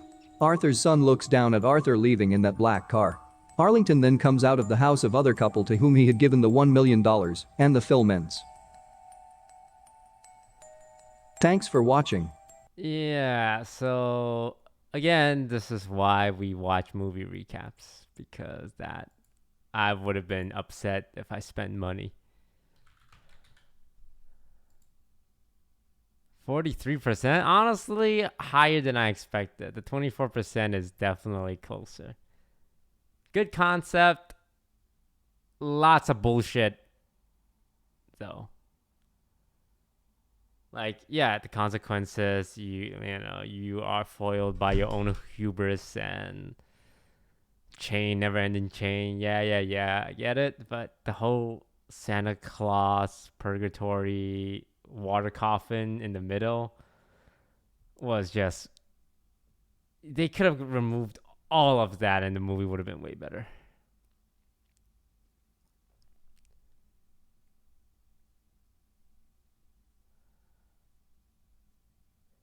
Tell us, what did you think about Tenet? I did not like it. The director's head was so far up his own ass that he could... His head was up his own ass.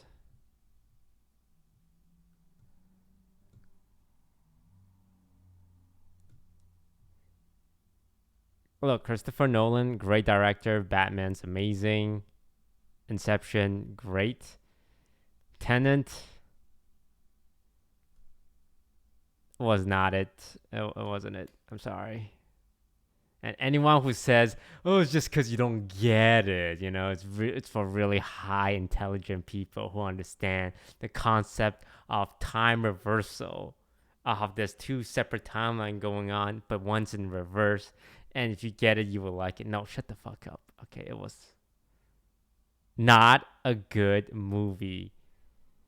I watch movies for entertainment. I just didn't like it.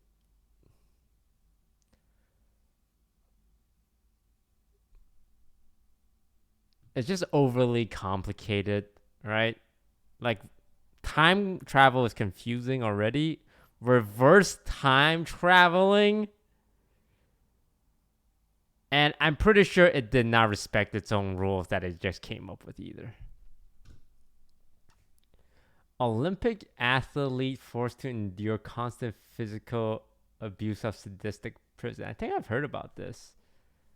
It's like World War II and they get captured by the Japanese, right? If you stop playing the piano, you die. Adolf Hitler in the final battle of Berlin's history.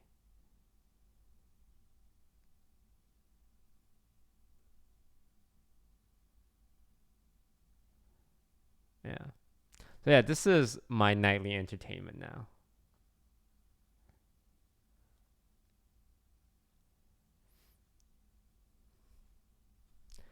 So any movie should be entertaining. WTF? Yes, that is. That's why people watch movies. I'm sorry. Should movies not be entertaining? Yes, that's the point of movies, and you know, content we consume is that it entertains us.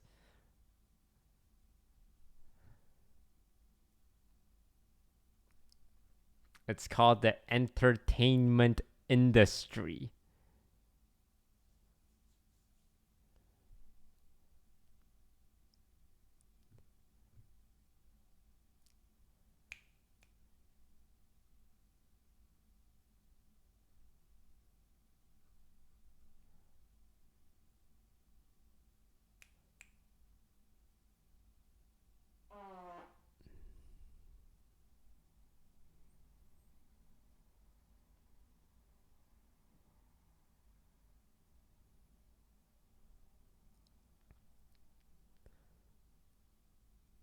Some people are entertained by thought-provoking things, though. I'm sorry, did I say anything that contradicted that statement?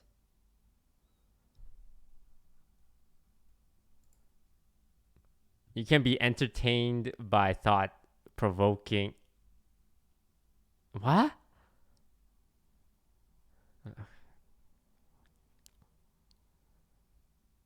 The entertainment industry is meant to entertain.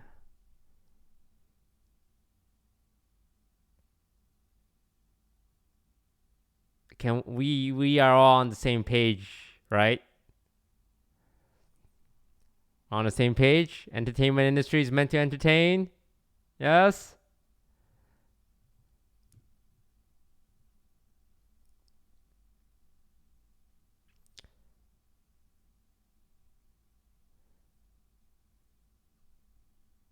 Are sad movies entertaining? If they're entertaining, yeah. I don't like it being sad or not has no impact on entertainment. There can be sad movies that are entertaining and sad movies that aren't entertaining. Like The Pianist. Fucking depressing movie about World War II and like Nazi Germany. Was it entertaining? It was entertaining. But I'm not going there eating my popcorn like, ha ha! Right? It was sad, it was depressing, and it was an enjoyable movie to watch. And it was kind of educational in a way.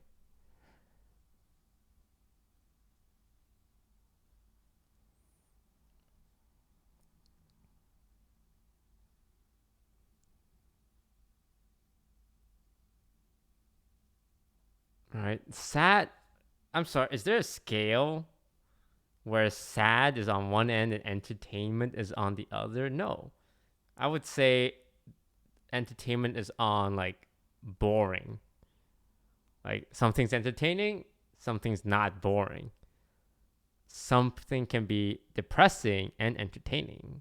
Something can be sad and entertaining, right? I would say it's harder for something to be boring and entertaining because I would say those two words are on opposite ends. Right. Like I would say documentaries are entertaining as well. And I would say the point of movies is to entertain people and sometimes educate people, but that's less a movie and more video. Like just a video teaching you something.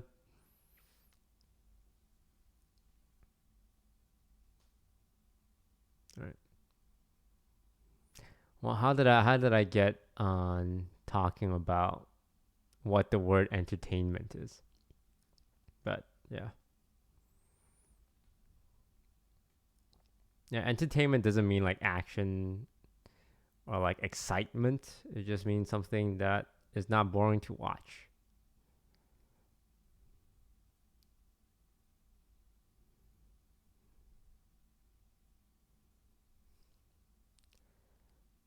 Did you watch Get Out? Yeah, it was good.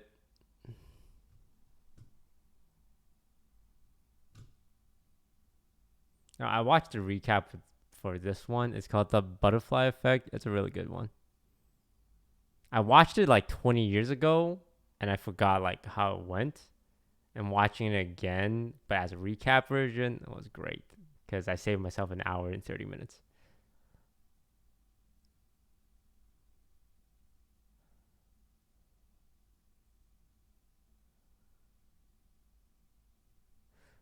man with 23 personalities. The 24th is the beast and needs to be fed humans. I know this is a good movie. It has James McAvoy. But again, not everyone has the time to watch all these movies, so another good one. Anyway, I think that's gonna do it for me today. Thank you all so much for just hanging out. Hope you guys had fun. And oh god, the people donate money. Oh god, these donations were from hours ago, and I don't know if they're here, but just in case they are, I should read it. Oh god, please guys, I'm not reading donations.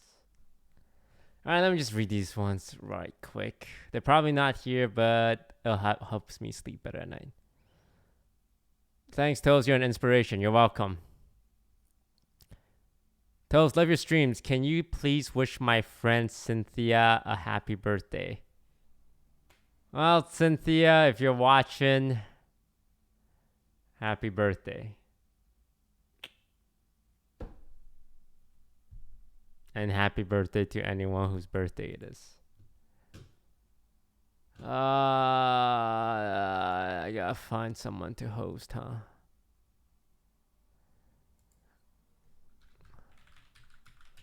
Thank you guys for watching. I'll be back soon.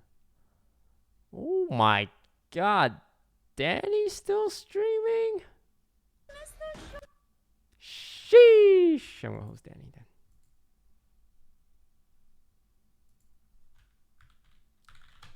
Alright, bye guys.